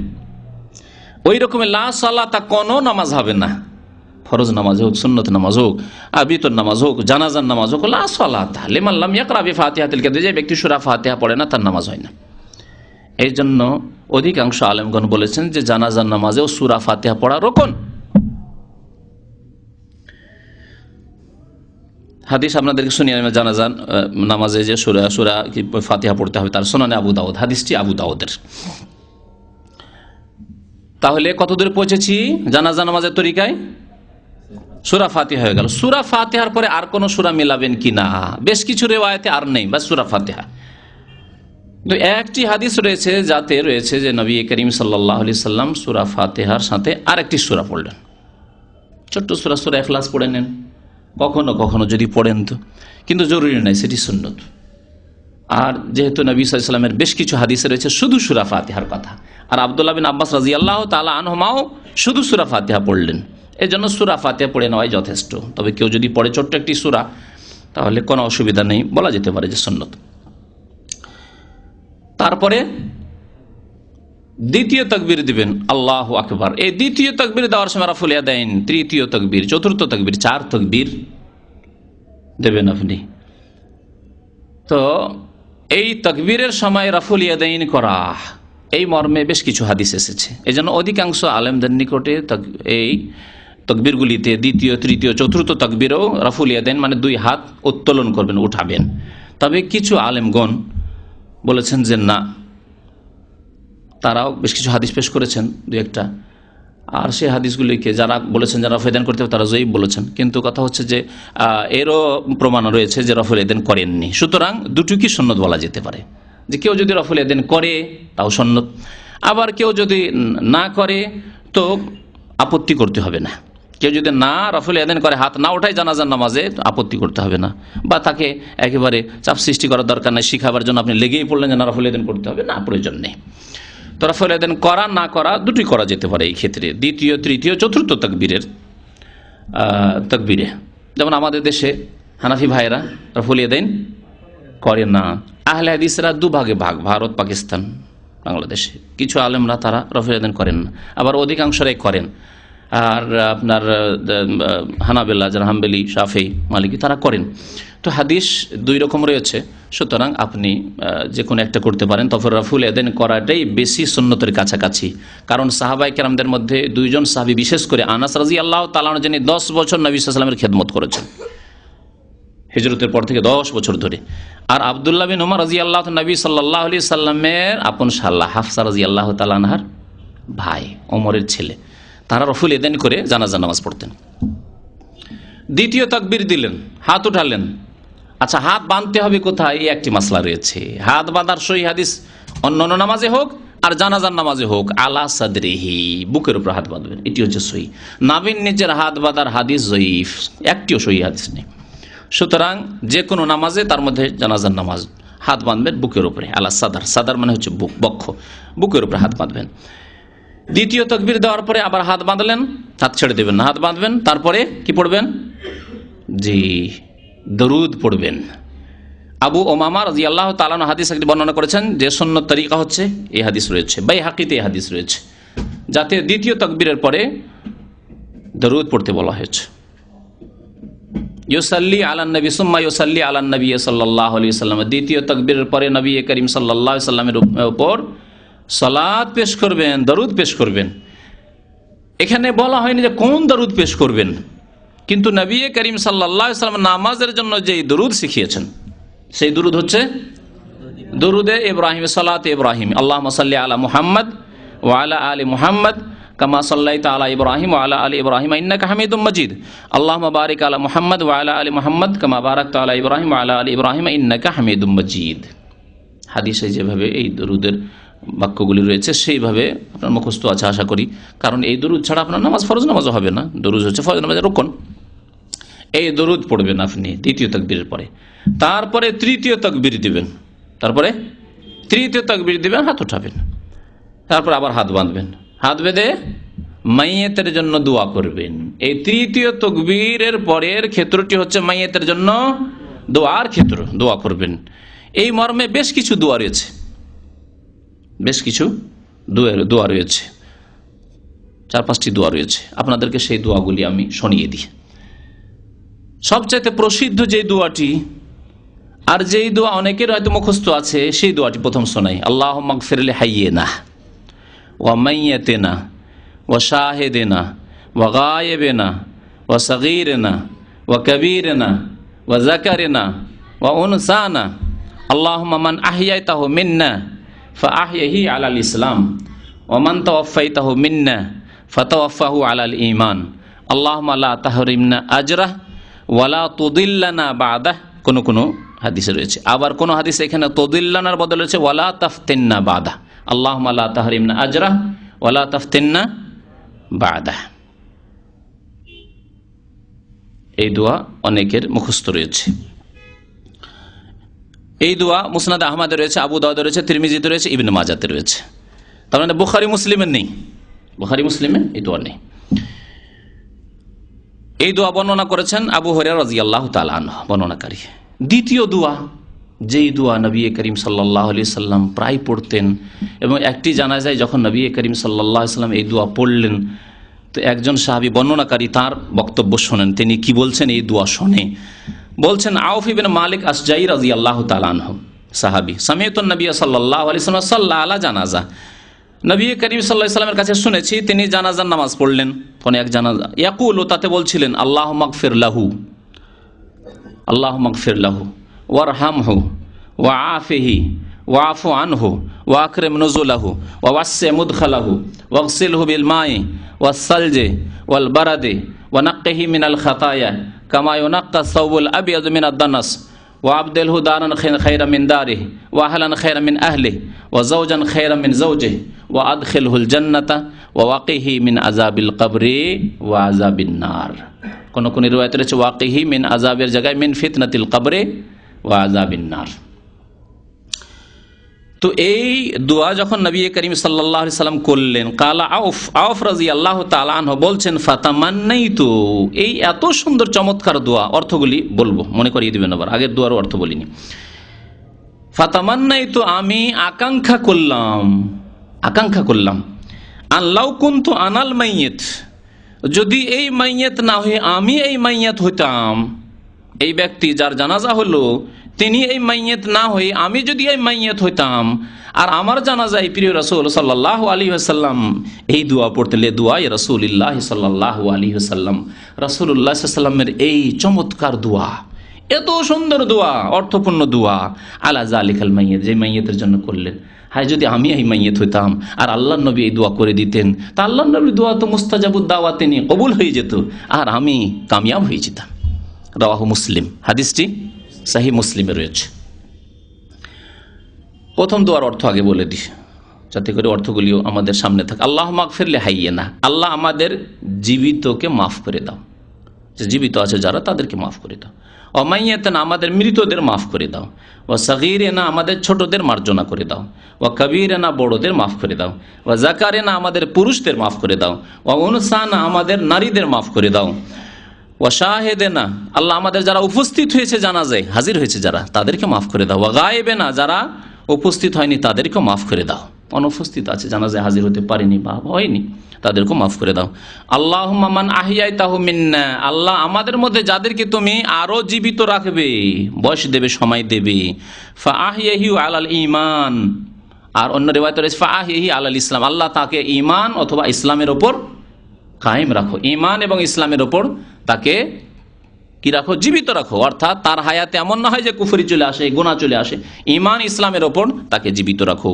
ওমান তাওয়াফাইতাহু মিন্না, আমাদের মধ্য থেকে যাকে মৃত্যু দান করবে আল্লাহ পাক তুমি, ফাতাওয়াফাহু আলাল ঈমান, তাকে ঈমানের অবস্থায় মৃত্যু দান করো, ঈমানের অবস্থায় মৃত্যু দান করো। এমন না হয় যে শেষখানে কুফরি করে পাপ করে আশা রাত ফিল্ম দেখেছে, ফজর নামাজ পড়েনি, এশার নামাজ পড়েনি, আর ওই অবস্থায় গেল মরে। পাপের অবস্থায় যাতে মওত না হয় কোনো মুসলিমের। আল্লাহুম্মা লা তাহরিমনা আজরাহ, আল্লাহ এর নেকি থেকে আমাদেরকে বঞ্চিত করিও না। এই মৃত ব্যক্তি যে নেকি নিয়ে যাচ্ছে, আবার তার জানাজায় যে শরীক হলাম, আল্লাহ সেই নেকি থেকে আমাদেরকে বঞ্চিত করিও না, তাতে আমাদেরকে ভাগ দিও। ওয়ালা তুদিল্লানা বাদা, এই ব্যক্তি যিনি মারা গেছেন, যে মাইয়িত, তারপরে আমাদেরকে পথভ্রষ্ট করে দিও না। এমন না হয় যে এরপর আমরা পথভ্রষ্ট হয়ে যাই। ওয়ালা তাফতিননা বাদা, অন্য রিওয়ায়াতে রয়েছে এই ব্যক্তির পরে আমাদেরকে দুনিয়ায় ফিতনায় নিমজ্জিত করিও না। আর সবচাইতে বড় ফিতনা, বিপদ হচ্ছে ঈমানের ফিতনা, যার ঈমান হারিয়ে গেল। দ্বিতীয় দুয়ার অর্থ বলি, আল্লাহুম্মা গফির লাহু, যেই দোয়া শুনে সাহাবী আকাঙ্ক্ষা করেছিলেন যে আমি যদি এই মৃত ব্যক্তি হইতাম, আর আল্লাহর নবী এই দোয়া আমার জন্য করতেন, আল্লাহুম্মা গফির লাহু, আল্লাহ এই ব্যক্তিকে মাফ করে দাও, ওয়ারহামহু, তার উপর দয়া করো, ওয়াফু আনহু, তাকে মাফ করে দাও, মার্জনা করো, ওয়াআফিহি, তাকে নিরাপদ রাখো, আফিহি, নিরাপদ রাখো। পৃথিবীতে যেই নিরাপত্তার প্রয়োজন হয় দুনিয়াতে হায়াতে বেঁচে থাকাকালীন, আর মৃত্যুর পরে যেই নিরাপত্তার প্রয়োজন হয়, এখন তো সে মারা গেছে, তাকে নিরাপত্তা দান করো। ওয়া আকরিম নুজুলাহু, তার আতিথ্য সুন্দর করো, তার মেহমানিকে সুন্দর করো। ওয়াসে মুদখালাহু, তার প্রবেশের স্থানকে তুমি প্রশস্ত করে দাও, অর্থাৎ কবরকে প্রশস্ত করে দাও। ওয়াকসিলহু বিল মাই ওয়াস সালজি ওয়াল বারাদে, এবং আল্লাহ তাকে ধুইয়ে দাও পানির দ্বারা, বরফের দ্বারা এবং শিলাবৃষ্টির দ্বারা, কারণ এগুলি পানি হচ্ছে খুব খাঁটি পানি, তাই না? জি, বরফের পানি খাঁটি পানি, আর আকাশ থেকে শিলাবৃষ্টি হচ্ছে যে পাথর, খাঁটি পানি একবারে। কামায় ওনাক্কা সবুল আবিয়াজ মিনাদ দানাস, যেমন সাদা মিনাল খাতায়, তার গুনাহ থেকে, যেমন তুমি সাদা কাপড়কে ময়লা থেকে পরিষ্কার করে দাও, বা যেমন সাদা কাপড় ময়লা থেকে পরিষ্কার করা হয়। ও আবদিল হুদারান খায়রা মিন দারিহি, তার যে পৃথিবীতে ঘর ছিল, বাড়ি ছিল, অট্টালিকা ছিল, যা কিছু থাকে না কেন, তার চাইতে উত্তম ঘর আল্লাহ তুমি তাকে দান করো কবরে আর তারপরের জীবনে, অর্থাৎ জান্নাতে। ও আহলান খায়রা মিন আহলিহি, তার যে পরিবার ছিল, স্ত্রী ছিল, ছেলে মেয়ে ছিল, তার চাইতে উত্তম পরিবার তুমি তাকে দান করো আল্লাহ জান্নাতে। ওয়া যাওজান খায়রা মিন যাওজিহি, এবং তার স্ত্রী যে পৃথিবীতে ছিল, বা যদি মহিলা হয় তাহলে তার স্বামী ছিল, তার চাইতে ভালো স্বামী, অর্থাৎ তাকে সে যদি জান্নাতে যায়, আলো উত্তম রূপে আল্লাহ পাক রব্বুল আলামিন স্বামী হিসাবে দেবেন। আর যদি হতভাগা হয়, ফাসেক, স্ত্রীর নেক ছিল, জান্নাতে যাবে, তাহলে আল্লাহ তার চাইতে উত্তম স্বামী তাকে দান করবেন। এই দোয়া। ওয়াকিহি ফিতনাতুল কবর, আল্লাহ তাকে জাহান্নামের ফিতনা থেকে বাঁচাও, না কবরের ফিতনা থেকে, কবরের আযাব, কবরের ফিতনা হচ্ছে প্রশ্ন উত্তর, আল্লাহ প্রশ্ন উত্তর হবে তখন যেন জবাব দিতে পারে। ওয়া আযাবান নার, এবং তারপরে আযাব এবং জাহান্নামের আযাব থেকে তাকে বাঁচাও। এই ছিল নবী করিম সাল্লাল্লাহু আলাইহি ওয়াসাল্লামের দোয়া। এই দুইটি দোয়া অবশ্যই পড়ার চেষ্টা করবেন, যদিও একটি দোয়া পড়লে আপনার জানাজার নামাজ হয়ে যাবে, কিন্তু কমের পক্ষে দুইটি দোয়া পড়ার চেষ্টা করবেন। এখানে সৌদি আরবে দেখবেন আপনি একটি দোয়া পড়ে তারপরেও দেখছেন যে সালাম ফিরছেন, হয় না এরকম? এই দোয়াটি অবশ্যই তারা পড়েন। কমের পক্ষে দুইটি দোয়া এখানকার আইম্মায়ে কেরামগণ জানাজার নামাজে পড়েন, এই দুইটি দোয়া। পুরুষের ক্ষেত্রে আল্লাহ মাগফির লাহু ওয়ারহামহু, হু হু করে বলবেন, কিন্তু যদি জানাজা কার হয়, মহিলার হয়, তাহলে কি করবেন? আল্লাহ মাগফির লাহা বলবেন, এটি হচ্ছে উত্তম। যদি আপনি পরিবর্তন করতে পারেন, আর যদি পরিবর্তন করতে গিয়ে আপনার গিয়ার ফেঁসে যায়, তাই না, গিয়ার ফেঁসে যেতে পারে, আরবি জানেন না, আর হু কোথায়, হু হু হু যে কয় জায়গায় আছে, আর কত জায়গায় যে আমাকে গিয়ার চেঞ্জ করতে হবে, হুর জায়গায় হা করতে হবে, সমস্যা। তাহলে ওই মাইয়িত, পুরুষও মাইয়িত আর মহিলাও মাইয়িত, মাইয়িতকে নিয়ত করে আপনি এই দোয়া করেন, আল্লাহ মাগফির লাহু ওয়ারহামহু, একই অবস্থায় আপনি থাকেন, এটি আপনার জন্য নিরাপদ। কারণ কি বলতে গিয়ে কি বলে গিয়ে দোয়াটাই ভুলে যান, তখন হুকে হা করতে গিয়ে হতে পারে এরকম সম্ভাবনা আছে যে দোয়াই ভুলে গেলেন, হতে পারে না? জি। 3 নম্বরে দোয়া শোনেন, দোয়াগুলি শোনেন। বর্ণনা করছেন ওয়াসিলা ইবনুল আসকা রাদিয়াল্লাহু তাআলা আনহু, সাহাবী, বলছেন সাল্লা বিনা রাসূলুল্লাহ সাল্লাল্লাহু আলাইহি ওয়াসাল্লাম আলা রাজুলিন মিনাল মুসলিমিন। রাসূলুল্লাহ সাল্লাল্লাহু আলাইহি ওয়াসাল্লাম আমাদেরকে এক মুসলমান নিয়ে এক মুসলিম ভাইয়ের ওপর জানাজার নামাজ পড়লেন। একজন মুসলিমের জানাজার নামাজ পড়লেন আমাদেরকে নিয়ে। ফাসামি'তুহু ইয়াকুল, নবী করিম সাল্লাল্লাহু আলাইহি ওয়াসাল্লাম থেকে শুনেছি তিনি বলতেন, এই দোয়া বললেন, আল্লাহুম্মা ইন্না ফুলান ইবনা ফুলানিন, হে আল্লাহ, আগে দোয়াটি পড়িয়ে দিই, তাই না? আল্লাহুম্মা ইন্না ফুলান ইবনা ফুলানিন ফি জিম্মাতিকা ওয়া হাবলে জাওয়ারিকা ফাকিহি ফিতনাতাল কবরি ফাকিহি মিন ফিতনাতিল কবরি ওয়া আযাবিন নার ওয়া আনতা আহলুল ওয়াফাই ওয়াল হামদি আল্লাহুম্মা ফাগফির লাহু ওয়ারহামহু ইন্নাকা আনতাল গফুরুর রহিম। হাদিসটি আবু দাউদে রয়েছে, ইবনে মাজাতে রয়েছে এবং এর সনদ সূত্র হচ্ছে সহিহ। সুতরাং এটিও পড়তে পারেন। কি অর্থ বলেছেন রাসূলুল্লাহ সাল্লাল্লাহু আলাইহি ওয়াসাল্লাম এই দোয়া, হে আল্লাহ, ইন্না ফুলান ইবনা ফুলানিন, অমুকের ছেলে অমুক, ফুলান মানে অমুক, অমুকের ছেলে অমুক, ফি জিম্মাতিকা, আল্লাহ তোমার দায়িত্বে, আল্লাহ তোমার হাওয়ালা করে দিলাম, তোমাকে সঁপে দিলাম। ওয়া হাবলে জাওয়ারিকা, এবং তোমার শরণে দিলাম, শরণ বুঝেন তো, আশ্রয়, হাবলে জাওয়ারিকা, তোমার আশ্রয় দিলাম, তোমার আশ্রয় ছাড়া, তোমার পানা ছাড়ার কোনো উপায় নেই। ফাকিহি মিন ফিতনাতিল কবরে, সুতরাং তাকে জাহান্নামে, কবরের আযাব থেকে, কবরের ফিতনা থেকে, কবরের প্রশ্ন উত্তরে যে সম্মুখীন হবে তা থেকে তুমি বাঁচাও আল্লাহ, যাতে সঠিকভাবে জবাব দিতে পারে এবং কবর আযাব থেকে বাঁচতে পারে। ওয়া আযাবিন নার, এবং জাহান্নামের আযাব থেকে তাকে মুক্তি দান করো আল্লাহ। ওয়া আনতা আহলুল ওয়াফাই, আল্লাহ তুমি ওয়াদা পূরণকারী।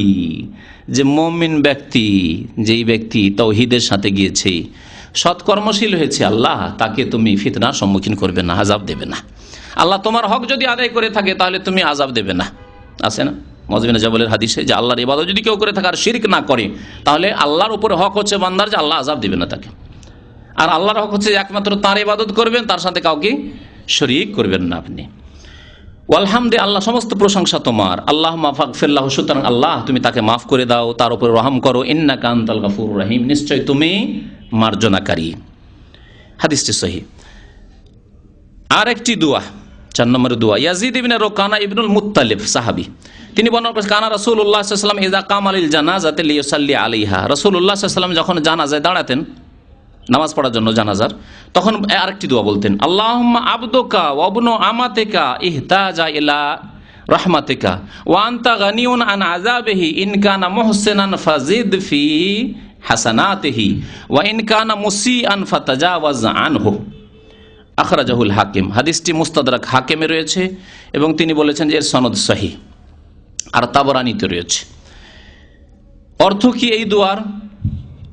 নবী করিম সাল্লাল্লাহু আলাইহি ওয়াসাল্লাম দোয়া বলতেন, আল্লাহুম্মা আবদুকা, আল্লাহ এই মাইয়াত হচ্ছে তোমার বান্দা, ওয়াবনু আমাতিকা, আর তোমার বান্দার ছেলে আর তোমার বান্দির ছেলে, ওয়াবনু আবদিকা ওয়াবনু আমাতিকা, তোমার বান্দার ছেলে আর বান্দির ছেলে, ওর মাও তোমার বান্দি আর ওর আব্বাও তোমার বান্দা।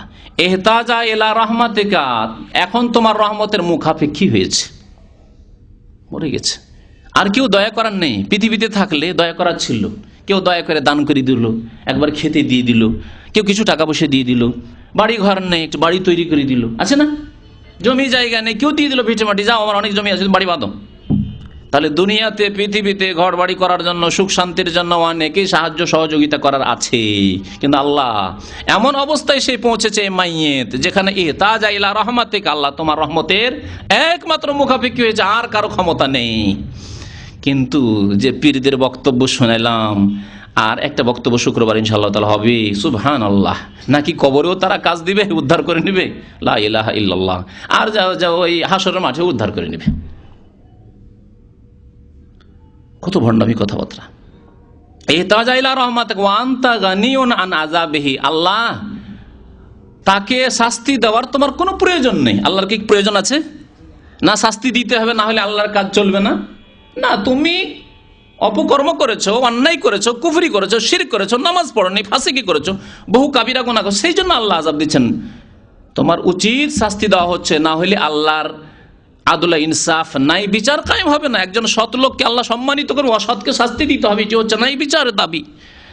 কিন্তু আল্লাহ তুমি তার আযাবের, তাকে শাস্তি দেওয়ার মুখাপেক্ষী নও, তাকে যে আযাব দিতেই হবে না, তোমার জন্য জরুরি। ইনকানা মুহসিনান, সুতরাং আল্লাহ, সে যদি সৎ কর্মশীল হয়, ভালো মানুষ হয়, এই লোকটি যার জানাজা পড়ছে, আল্লাহ যদি ভালো মানুষ হয়, ফাজিদ ফি হাসানাতে, আরো তার নেকিকে বৃদ্ধি করে দাও আল্লাহ, আরো বেশি নেকি দাও আল্লাহ।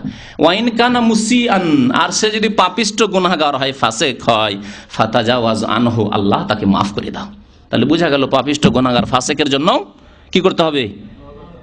মার্জনার দোয়া করতে, আল্লাহ তাকে মাফ করে দাও। হ্যাঁ, কাফির, বেদিন, অবিশ্বাসী, মুশরিক, আল্লাহর সাথে শরীক করেছে, ইয়া গাউসুল আজম মাদাদ। আজকে কয়েকটা তাবিজ আমার কাছে তরজমার জন্য এসেছে, পোস্ট অফিসের মাধ্যমে এসছে পাকিস্তান থেকে। আশ্চর্য হয়ে যাবেন সেই তাবিজে কি আছে, কত বড় বড় শিরক। বলছে কাল্লাত হিলাতি, আমার শক্তি একেবারে নেই, অসহায় হয়ে পড়েছি। ওয়ান্তা ওয়াসিলাতি, হে নবী আপনি আমার মাধ্যম। আদরেকনি ইয়া রাসূলুল্লাহ, হে আল্লাহ রসুল আমাকে উদ্ধার করুন, উদ্ধার করুন। জি, ছোট তাবিজ, ছাপানো আবার প্রিন্টেড তাবিজ, আদরেকনি ইয়া রাসূলুল্লাহ, হে আল্লাহ রসুল আমাকে উদ্ধার করুন। আর কিছু শয়তানি নাম লেখা আছে, আর তার মধ্যে লেখা আছে মদিনা, মদিনা, বাকি, বাকি, বাকির কাছে এই বাকি উদ্ধার করবে, বাকির কবরস্থান উদ্ধার করবে, মদিনা উদ্ধার করবে। আর ওই সব শয়তান জিনের নাম অথবা আরো কারো নাম, দেবী দেবতা ইত্যাদি, সেগুলি উদ্ধার করবে। আল্লাহ, এগুলি হচ্ছে এক শ্রেণীর মুসলিমদের তাবিজ, যেগুলি সম্পর্কে তাদের ধারণা, যেগুলি যদি হাতে বাঁধা থাকে, কোমরে বাঁধা থাকে বা বাড়িতে থাকে, তাহলে কোনো দুশ্মনকেও ক্ষতি করতে পারবে না, বদনজর লাগবে না, হ্যাঁ, বিপদ আপদ আসবে না, বালা মুসিবত আসবে না। কেমন শিরকে ডুবে আছে। তাহলে এইরকম শিরকে যদি ডুবে থাকে, আদরেকনি ইয়া রাসূলুল্লাহ, গাউসুল আজম মাদাদ, খাজা বাবা, শাইয়াল্লিল্লাহ ইত্যাদি ইত্যাদি, যদি এসব বলে, তাহলে কি ঈমান থাকবে না মুশরিক হয়ে যাবে? বড় মুশরিক। সুতরাং তাদের জন্য কোনো মার্জনা নেই। আল্লাহ পাক ইরশাদ করছেন সূরা তওবায়, মা কানা লিন-নবী ওয়াল্লাযীনা আমানু, নবীর জন্য এবং মুমিন মুসলিমদের জন্য জায়েজ নয়, আল্লাহ বলছেন। নবীর জন্য জায়েজ নয়, আল্লাহ বলছেন। ওয়াল্লাযীনা আমানু, মুমিনদের জন্য জায়েজ নয়। আইয়াস্তাগফিরু লিল মুশরিকিন, যে তারা মুশরিকের জন্য আল্লাহর কাছে মার্জনা চাইবে, মার্জনা কামনা করে, আল্লাহ এই লোককে মাফ করে দাও যে কবরে সিজদা করেছে। গাউসুল আজম মাদাদ তার বাড়িতে লেখা ছিল, তার বাসের ট্রেনে লেখা ছিল, তার তাবিজ ছিল, আর তার জন্য দোয়া করবে। ওয়ালাউ কানু উলি কুরবা, যদিও নিকটাত্মীয় হোক না কেন, মিন বাদে মা তাবায়্যানা লাহুম আন্নাহুম আসহাবুল জাহিম, এটা স্পষ্ট হয়ে যাওয়ার পরে যে তারা এই জাহান্নামী হয়ে মারা গেছে, অর্থাৎ এই কুফরি শিরকের অবস্থায় কবর মাজার ভক্ত হয়েই মারা গেছে। হ্যাঁ, যদি তওবা সম্পর্কে জেনে নেন না, শেষ জামানায় তওবা করে এনেছে, তাহলে অবশ্যই দোয়া করুন, কারণ সে মুসলিম মুমিন হয়ে গেছে।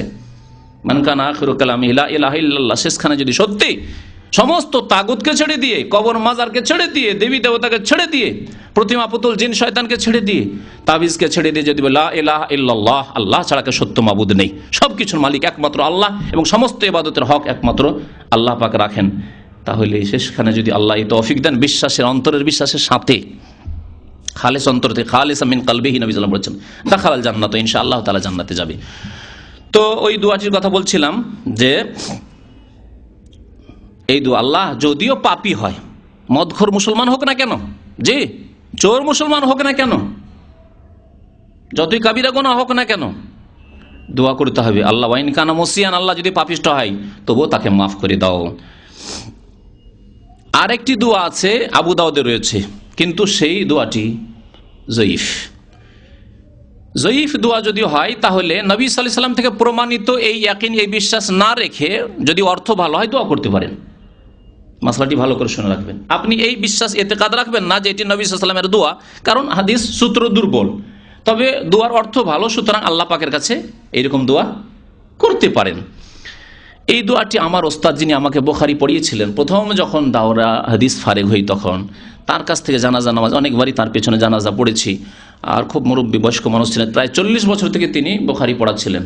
আমরা মনে হয় 40 বছরের বছর আমরা ফারিগ হইলাম তার কাছ থেকে।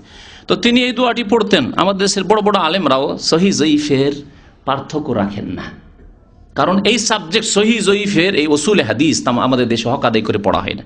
একটা সাবজেক্ট মাত্র পড়া হয়, শুধু ওই সংজ্ঞাগুলি, পরিভাষাগুলি জানতে যেতে বছরটা পার হয়ে যায়। তো সেই হাদিসটি শুনিয়ে দিচ্ছি। আবু হুরায়রা রাদিয়াল্লাহু তাআলা আনহু বর্ণনা করছেন যে রাসূলুল্লাহ সাল্লাল্লাহু আলাইহি ওয়াসাল্লাম থেকে শুনেছেন, ইউসাল্লি আলাল জানাজা, জানাজার নামাজ পড়ালেন। কালা আমা আল্লাযী কুলতা কালা নাম কালা কালামুন কানা বাইনাহুমা ক্বাবলা যালিকা কালা আবু হুরায়রা আল্লাহুম্মা আনতা রাব্বুহা। এই দোয়াটি বলছেন আবু হুরায়রা রাদিয়াল্লাহু তাআলা বর্ণনা করেছেন, হে আল্লাহ তুমি এই মাইয়াতের রব, আল্লাহুম্মা আনতা রাব্বুহা ওয়া আনতা খালাকতাহা, আল্লাহ তুমি এই মাইয়াতকে সৃষ্টি করেছো, ওয়া আনতা হাদাইতাহা লিল ইসলাম, আল্লাহ এই মাইয়াত মৃতকে তুমি ইসলামের জন্য ঈমানের জন্য হিদায়াত করেছো, ওয়া আনতা কাবাজতা রূহা, আল্লাহ তুমি তার রূহ আত্মাকে কবজ করেছো, ওয়া আনতা আলামু বিসিররিহা ওয়া আলানিয়াতিহা, এবং তুমি আল্লাহ তার অন্তর্যামী, তার গোপনীয় খবর রাখো যে কি গুনাহ করেছে সে, আর প্রকাশ্য খবরও রাখো। আর আমরা দুনিয়ার মানুষ কিছু প্রকাশ্য খবর রাখি, সমস্ত প্রকাশ্য খবর আমরা রাখি না একজন মানুষের। কেউ কিছু রাখি, কেউ কিছু রাখি, কেউ কিছু রাখি, তার ঘনিষ্ঠ ব্যক্তির কিছু রাখে, আর বাইরে গিয়ে পাপ করেছে তা হয়তো বাড়ির স্ত্রী জানে না, তার মা বাবা জানে না, নির্জনে করেছে, কিন্তু আল্লাহ পাক সব কথাই জানেন। তাই বলছেন নবী করিম সাল্লাল্লাহু আলাইহি ওয়াসাল্লাম দোয়া, ওয়া আনতা আ'লামু বিসিররিহা ওয়া আলানিয়াতি, আল্লাহ তার গোপনও জানো আর তার প্রকাশও জানো। জেনা বেকা সোফা, আল্লাহ তোমাকে জেনা বেকা সোফা, তোমার দরবারে আমরা সুপারিশকারী হিসাবে হাজির হয়েছি, আল্লাহ সুপারিশ করছি এই লোকের জন্য, এই মাইয়াতের জন্য, ফাগফির লাহু, আল্লাহ তাকে মাফ করে দাও, আল্লাহ তাকে মাফ করে দাও। হাদিসটা আবু দাউদে রয়েছে। তো এই ছিল কয়েকটি দোয়া, যেই দোয়াগুলি পড়ার চেষ্টা করবেন। বিশেষ করে প্রথম দুইটি দোয়া তো অবশ্যই মুখস্থ করে নেবে, আল্লাহ যেন আমাদেরকে তৌফিক দান করেন। তারপরে বলছিলাম যে 5 নম্বরে, যদি ছিল শিশুর জানাজা, জানাজা তো তফিল, শিশুর জানাজা হয়, তাহলে সেই ক্ষেত্রে দোয়া কি এগুলি চলবে না অন্য দোয়া লাগবে? সুন্নত হচ্ছে শিশুর ক্ষেত্রে, যেহেতু শিশু মাসুম, নাবালক ছেলে বা নাবালক মেয়ে এখনো সাবালক হয়নি, তাদের জন্য মার্জনা কামনা করার কোনো যুক্তি নেই, কারণ তারা নিষ্পাপ। আল্লাহ মাগফির হাইয়ানা মাইয়াতানা বলবেন, প্রয়োজন নেই। আল্লাহ মাগফিরলাহু ওয়ারহামহু বলবেন দ্বিতীয় দোয়া, প্রয়োজন নেই, কারণ তার তো গুনাহ নেই। তাহলে কি করতে হবে? নবী করিম সাল্লাল্লাহু আলাইহি ওয়াসাল্লামের আদেশ যে তার মাতা পিতা যারা শোকে ভেঙে পড়েছে নাবালক ছেলের ইন্তেকাল বা মেয়ের ইন্তেকালে, তাদের জন্য দোয়া করো। এই দোয়াটি আপনাদেরকে শোনায় নবী করিম সাল্লাল্লাহু আলাইহি ওয়াসাল্লামের আদেশ। বলছেন আর রাকিব ইয়াসিরু খালফাল জানাজা, যারা সওয়ার হয়ে থাকবে আর জানাজা যাচ্ছে রাস্তা দিয়ে, তারা পিছনে থাকবে, পিছনে থাকবে। আর যারা পায়ে হেঁটে যাচ্ছে তারা পেছনে থাকবে, সামনেও থাকতে পারে, ডানেও থাকতে পারে, বামেও থাকতে পারে। এই মাসলায় বড় ইখতিলাফ আছে। অনেক আলেমদের মত যে প্রথম দিকে নবী সাল্লাল্লাহু আলাইহি ওয়াসাল্লাম এই আদেশ করেছিলেন, তারপরে জানাজার আগেও যাওয়া যেতে পারে। গাড়ি ধরেন আগে চলে যাচ্ছে, জানাজা যে গাড়িতে ছিল শহরে বিশেষ করে, ওই গাড়ি পিছনে জামে থেকে গেল, আপনি আগে চলে গেলেন, দোষ নেই। এই হুকুমগুলি ছিল প্রথম দিকে। ওয়াসিকতো ইউসাল্লা আলাইহি, আর যেই বাচ্চা অসম্পূর্ণ পেটে, মায়ের পেটে অসম্পূর্ণ কি হয়ে গেল, নষ্ট হয়ে গেল, 4 মাসের ওপরে যদি চলে যায়, কারণ 120 দিন হলে আল্লাহ কি দিয়ে দেন, রূহ, আত্মা দিয়ে দেন। তাহলে যখন প্রাণ চলে এসছে তারপরে যদি বাচ্চা নষ্ট হয়, তাহলে তার জানাজা পড়তে হবে। ওয়ায়ুদ আলে ওয়ালিদাইহি, আর কি বলছেন নবী সাল্লাল্লাহু আলাইহি ওয়াসাল্লাম, যেটি আমাদের আজকের মাসলা, তার মাতা পিতার জন্য দোয়া করতে হবে, তার মাতা পিতার জন্য দোয়া করতে হবে। এখানে সিক্ত রয়েছে, মায়ের পেট থেকে অসম্পূর্ণ বাচ্চা যদি নষ্ট হয়ে যায়, এই কথা বলা হচ্ছে। আর একটি রিওয়ায়াত রয়েছে, কিসের দোয়া করতে হবে, বিল মাগফিরাতি ওয়ার রাহমা, যে আল্লাহ তার মাতা পিতাকে মাফ করে দাও, মাতা পিতার উপর দয়া করো। আর একটি হাদিস রয়েছে ওয়াতিফল ইউসাল্লা আলাইহি, সিক্তের জায়গায় মায়ের পেট থেকে শুধু নষ্ট হওয়া বাচ্চা নয়, তিফল নাবালক শিশু, তার সম্পর্কে ইউসাল্লা আলাইহি, তার জানাজা পড়তে হবে। ওয়ায়ুদ আলী ওয়ালিদাইহি বিল মাগফিরাতি ওয়ার রাহমা, তার মাতা পিতার জন্য রহমত এবং আল্লাহর কাছে মার্জনা মাগফিরাতের দোয়া করতে হবে। তাহলে মাতা পিতার জন্য দোয়া করতে হবে। নাবালক ছেলে, নাসাইর হাদিস, আবু দাউদের হাদিস, তিরমিজি, ইবনে মাজার হাদিস। এই দোয়া কেমন করে করতে হবে? নবী সাল্লাল্লাহু আলাইহি ওয়াসাল্লাম থেকে এমন কিছু প্রমাণ নেই। নবী সাল্লাল্লাহু আলাইহি ওয়াসাল্লাম দোয়া করতে বলেছেন, কি ভাষায় নবী সাল্লাল্লাহু আলাইহি ওয়াসাল্লাম দোয়া করতেন শিশুদের জন্য, এরকম কোন হাদিস আসেনি। হাসান বাসরি রাহমাতুল্লাহ আলাইহি, তাবেঈ, প্রখ্যাত তাবেঈ, তিনি একটি দোয়া পড়তেন যা সংক্ষেপে রয়েছে মুসান্নাফ ইবনে আবি শাইবা, মুসান্নাফ আব্দুর রাজ্জাক, এগুলি হাদিসের কিতাব, সেগুলি কিতাবে।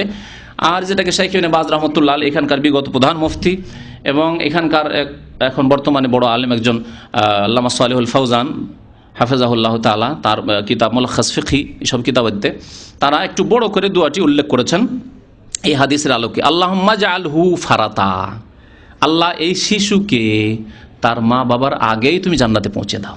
আর গিয়ে অপেক্ষা করে যে আমার আব্বা আসবে, আম্মা আসবে, তো আমি যাবো জান্নাতে, আগে গিয়ে হাজির, একে ফারাত বলা হয়। আল্লাহুম্মা জাআলহু ফারাতা ওয়া যুখরান লিওয়ালিদাইহি, তার মাতা পিতার জন্য তাকে সম্পদ বানিয়ে দাও।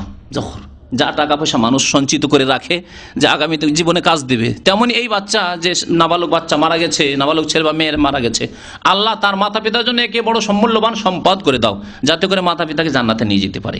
ও শাফিআন মুজাবান, এবং একে সুপারিশকারী বানিয়ে দাও তার মাতা পিতার জন্য, যেন সুপারিশ করে জান্নাতে নিয়ে যেতে পারে মা বাবাকে, নাবালক ছেলে নাবালিকা মেয়ে। আর তার দোয়া তুমি কবুল করো, অর্থাৎ সুপারিশ মানে দোয়া। কালকে আমাদের যখন ওই শিশু দোয়া করবে যে আল্লাহ আমি আমার মাকে নিয়ে যাব, আমার বাবাকে নিয়ে যাব, আল্লাহ তুমি তার দোয়া কবুল করিও। আল্লাহুম্মা সাক্কিল বিহি মাওয়াজিনাহুমা, আল্লাহ এই শিশুর দ্বারা তার মাতা পিতার দাঁড়ি পাল্লাকে, ওই যে নেকির পাল্লাকে তুমি ভারী করে দাও। সাক্কিল বিহি মাওয়াজিনাহুমা ওয়া আযিম বিহি উজুরাহুমা, আর এই বালক দিয়ে, এই নাবালক শিশু দিয়ে তাদের নেকিকে তুমি বড় করে দাও, বৃদ্ধি করে দাও। ওয়ালিহিকু বিসালিহিল মুমিনিন, এবং এই শিশুকে তুমি সৎ লোক, সৎ মুমিনদের সাথে তুমি মিলিয়ে দাও, মানে তাদের সঙ্গী বানিয়ে দাও। ওয়াজআলহু ফি কিফালাতি ইব্রাহিম, এবং ইব্রাহিম আলাইহিস সালামের কেফালতে তুমি দিয়ে দাও, অর্থাৎ ইব্রাহিম আলাইহিস সালামের যেন সংসর্গ পায়। ওয়াকিহি বিরহমাতিকা আযাবাল জাহিম, এবং এই শিশুকেও আল্লাহ তোমার রহমতে জাহান্নামের আযাব থেকে বাঁচাইও। হাসান বসরি রহমতুল্লাহ আলাইহি এই দোয়াটিকে সংক্ষেপে উল্লেখ করেছেন, যা অন্যান্য আলেমরা একটু আর লম্বা করে, যেহেতু মাতা পিতার জন্য দোয়া করতে নবী সাল্লাল্লাহু আলাইহি ওয়াসাল্লাম বলেছেন, সুতরাং একটু বাড়িয়ে দোয়া করেছেন। এই ছিল দোয়া। এখন বিষয় বাকি আছে সালামের। এই দেশে আসার পরে খুব প্রশ্ন জাগে আমাদের মনে যে জানাজার সালাম, এখানে এক সালাম, দেশে দেখি দুই সালাম, তো এক সালাম না দুই সালাম? মাসলা ইখতিলাফ রয়েছে। দুই সালামেরও হাদিস রয়েছে, এক সালামের হাদিস রয়েছে। সুতরাং এই ক্ষেত্রে আমরা বলবো যে এক সালামে যথেষ্ট, তবে দুই সালামও করা যেতে পারে। বরং আল্লামা নাসিরুদ্দিন আলবানী রহমতুল্লাহ আলাইহি তাঁর মতে দুই সালামই হচ্ছে উত্তম, দুই দিকে সালাম করা, আর এক সালামেও যথেষ্ট হয়ে যাবে, যেমন ইমাম আহমদ বিন হাম্বল রহমতুল্লাহ আলাইহির মত। আর এই মর্মে এক সালামের বেশ কিছু হাদিস রয়েছে, যেমন দুই সালামের হাদিস রয়েছে। দুই সালামের হাদিস আব্দুল্লাহ বিন মাসউদ রাদিয়াল্লাহু তাআলা আনহু বর্ণনা করেছেন, বলেছেন যে জানাজার নামাজের সালাম হবে অন্য নামাজের মতো। আর এক সালামের হাদিসগুলো দুই একটি শুনিয়ে দিই, যাতে করে আমাদের মনের খুঁতখুঁতিটা মিটে যায়। আবু হুরায়রা রাদিয়াল্লাহু তাআলা বলছেন, আন্না রাসূলুল্লাহ সাল্লাল্লাহু আলাইহি জানাজা, নবী করিম সাল্লাল্লাহু আলাইহি ওয়াসাল্লাম এক জানাজা নামাজ পড়লেন, ফাকাব্বারা আলাইহি আরবা, চার তাকবীর দিলেন, ওয়াসাল্লামা তাসলিমাতান ওয়াহিদা, আর সালাম ফিরলেন মাত্র এক সালাম, এক সালাম ডান দিকে একটু ফিরবেন। আখরাজাহু দারাকুতনি, হাদিসটি দারাকুতনি রয়েছে, হাকিমে রয়েছে, বাইহাকিতে রয়েছে। আর এর সনদ হচ্ছে হাসান, অর্থাৎ হাদিস আমলযোগ্য। এছাড়াও বেশ কিছু সাহাবাই কেরাম থেকে, আলী ইবনে আবি তালিব থেকে, আব্দুল্লাহ বিন ওমর থেকে, আব্দুল্লাহ বিন আব্বাস থেকে, জাবের ইবনে আব্দুল্লাহ থেকে, আব্দুল্লাহ বিন আবি আওফা থেকে, আবু হুরায়রা থেকে, এই সমস্ত সাহাবাই কেরাম, প্রখ্যাত সাহাবাই কেরাম সব, তারা আন্নাহুম কানু ইউসাল্লিমুনা আলাল জানাজাতে তাসলিমাতান ওয়াহিদা, তারা জানাজায় কি করতেন? তাসলিমাতান ওয়াহিদা, এক সালাম ফিরতেন। বেশ কিছু সাহাবাই কেরামরা দুই সালামও ফিরতেন বা বর্ণনা করেছেন, কিন্তু অধিকাংশ সাহাবাই কেরামদের, যে প্রখ্যাত সাহাবাই কেরামদের নাম উল্লেখ করা হইল, তারা এক সালামের ওপর যথেষ্ট করতেন। সুতরাং এক সালামও জায়েজ রয়েছে। আর দুই সালাম, অন্য আইম্মাই কেরামরা দুই সালাম গ্রহণ করেছেন। দুই সালামও যদি ফিরেন তো তাতেও কোনো দোষ নেই, বরং সেটা ভালো, যেমন আল্লামা নাসিরুদ্দিন আলবানী রহমতুল্লাহ আলাইহি বলেছেন। এখন সময় যথেষ্ট হয়ে গেছে, বাকি শুধু আছে এই জানাজার নামাজের রুকন এবং শর্ত। সংক্ষেপে এই কথাগুলি বয়ান করে দিই। শুধু জানাজার নামাজের শর্ত হচ্ছে নিয়ত, আর নিয়তের সম্পর্ক অন্তরের সাথে। জানাজার নামাজের দ্বিতীয় শর্ত হচ্ছে কিবলামুখী হওয়া, লজ্জা স্থান আবৃত করা, মানে কাপড় পরে থাকতে হবে। মুসাল্লি এবং যেই জায়গায় নামাজ পড়ে সেসব জায়গায় পাক থাকা, মুসাল্লির কাপড় পাক থাকা, নাপাকি থেকে পবিত্র থাকা। তারপরে যেই ব্যক্তি জানাজার নামাজ পড়বে তার মুসলমান হওয়া শর্ত, আর যার জানাজা পড়বে তারও মুসলমান হওয়া শর্ত। আজকাল বড় বড় নেতাদের, রাষ্ট্রপতিদের জানাজায় অংশ নেয় অনেক কাফের আসে না, তারাও যদি বলে আমরাও জানাজা পড়বো, না, এই জানাজা হবে না, তাদের জানাজা হবে না। আচ্ছা, আবার অনেক কাফের নেতাদের ভিজিটে যায়, জিয়ারতে যায় মুসলিম নেতারা, হ্যাঁ, মৃত্যু দিবসে সেখানে গিয়ে শেষ বিদায় অবস্থায় গিয়ে পৌঁছেছে। তাহলে যদি মনে করে যে আমরা মুসলমান অনেকগুলি নেতা জমা হয়েছি, তো এই অমুসলিম হইলে কি হবে, আমাদের তো বন্ধু ছিল, হ্যাঁ, আর মিত্র দেশ, আজকাল মিত্র দেশ তো জানেনি, তো জানাজা পড়েনি যদি কেউ বলে। নেতারা আজকাল অধিকাংশ নেতাদের অবস্থা তো দিন সম্পর্কে জ্ঞানী তো তাদের কম, যদি করে জায়েজ হবে না? জায়েজ নয়, জায়েজ নয়। আল্লাহ বলছে ওয়ালা তাকুম আলা কাবরি, তার কবর কাছেও দাঁড়াবেন না। আয়াত ভুলবেন না, সূরা তওবার আয়াত, না? জি। আর ওয়ালা তুসাল্লি আলা আহাদিম মিনহুম, যারা কুফরের অবস্থায় মারা গেছে তাদের জানাজাও পড়বে না, আল্লাহ নিষেধ করেছেন, হারাম। কোরআন খানি করে। জি, ভারতে অনেক মুসলিম নেতারা কাফেরদের কোরআন খানি করতে যায়, মানে মোল্লা টোল্লাদেরকে সাথে নিয়ে কোরআন খানি করায়। তারপরে জানাজার শর্ত হচ্ছে আপনার উপরে জানাজা তখনই ফরজে কেফায়া হবে যখন আপনি যে শহরে মাইয়াত মারা গেছে সেখানে থাকবেন, আর আপনি যখন সাবালক হবেন। নাবালকদের জন্য জানাজা না ফরজে কেফায়া না জরুরি, যদি যায় তো ভালো কথা। জি, রোকন জানাজার, রোকন বেশ কয়টি, 7টি রোকন রয়েছে জানাজার। প্রথম হচ্ছে দাঁড়িয়ে নামাজ পড়া, জানাজা নামাজ দাঁড়িয়ে পড়তে হবে। 2 নম্বর হচ্ছে 4টি তকবীর, 4 তকবীরের ওপরে ইজমা হয়ে গেছে বলে একটি প্রসিদ্ধ মত রয়েছে। আর হাদিসে 4 তকবীর ছাড়া 5 তকবীরও প্রমাণ আছে, এই কথাটিও বলে দিই। আর 7 তকবীরও আছে, 8, 9 তকবীর পর্যন্ত আছে। যদি এইভাবে বেশি তকবীর দিয়ে ওই দোয়াগুলি, বিভিন্ন দোয়াগুলিকে ভাগ ভাগ করে পড়ে তো পড়া যেতে পারে কখনো কখনো, তবে এমন জায়গায় নয় যেখানে সাধারণ জনসাধারণের বাস আর হইচই শুরু করলো কি সুবহানাল্লাহ এই শুরু করে দিবে, তাই না? এই জন্য 4 তকবীরেই সীমিত রাখাই ভালো।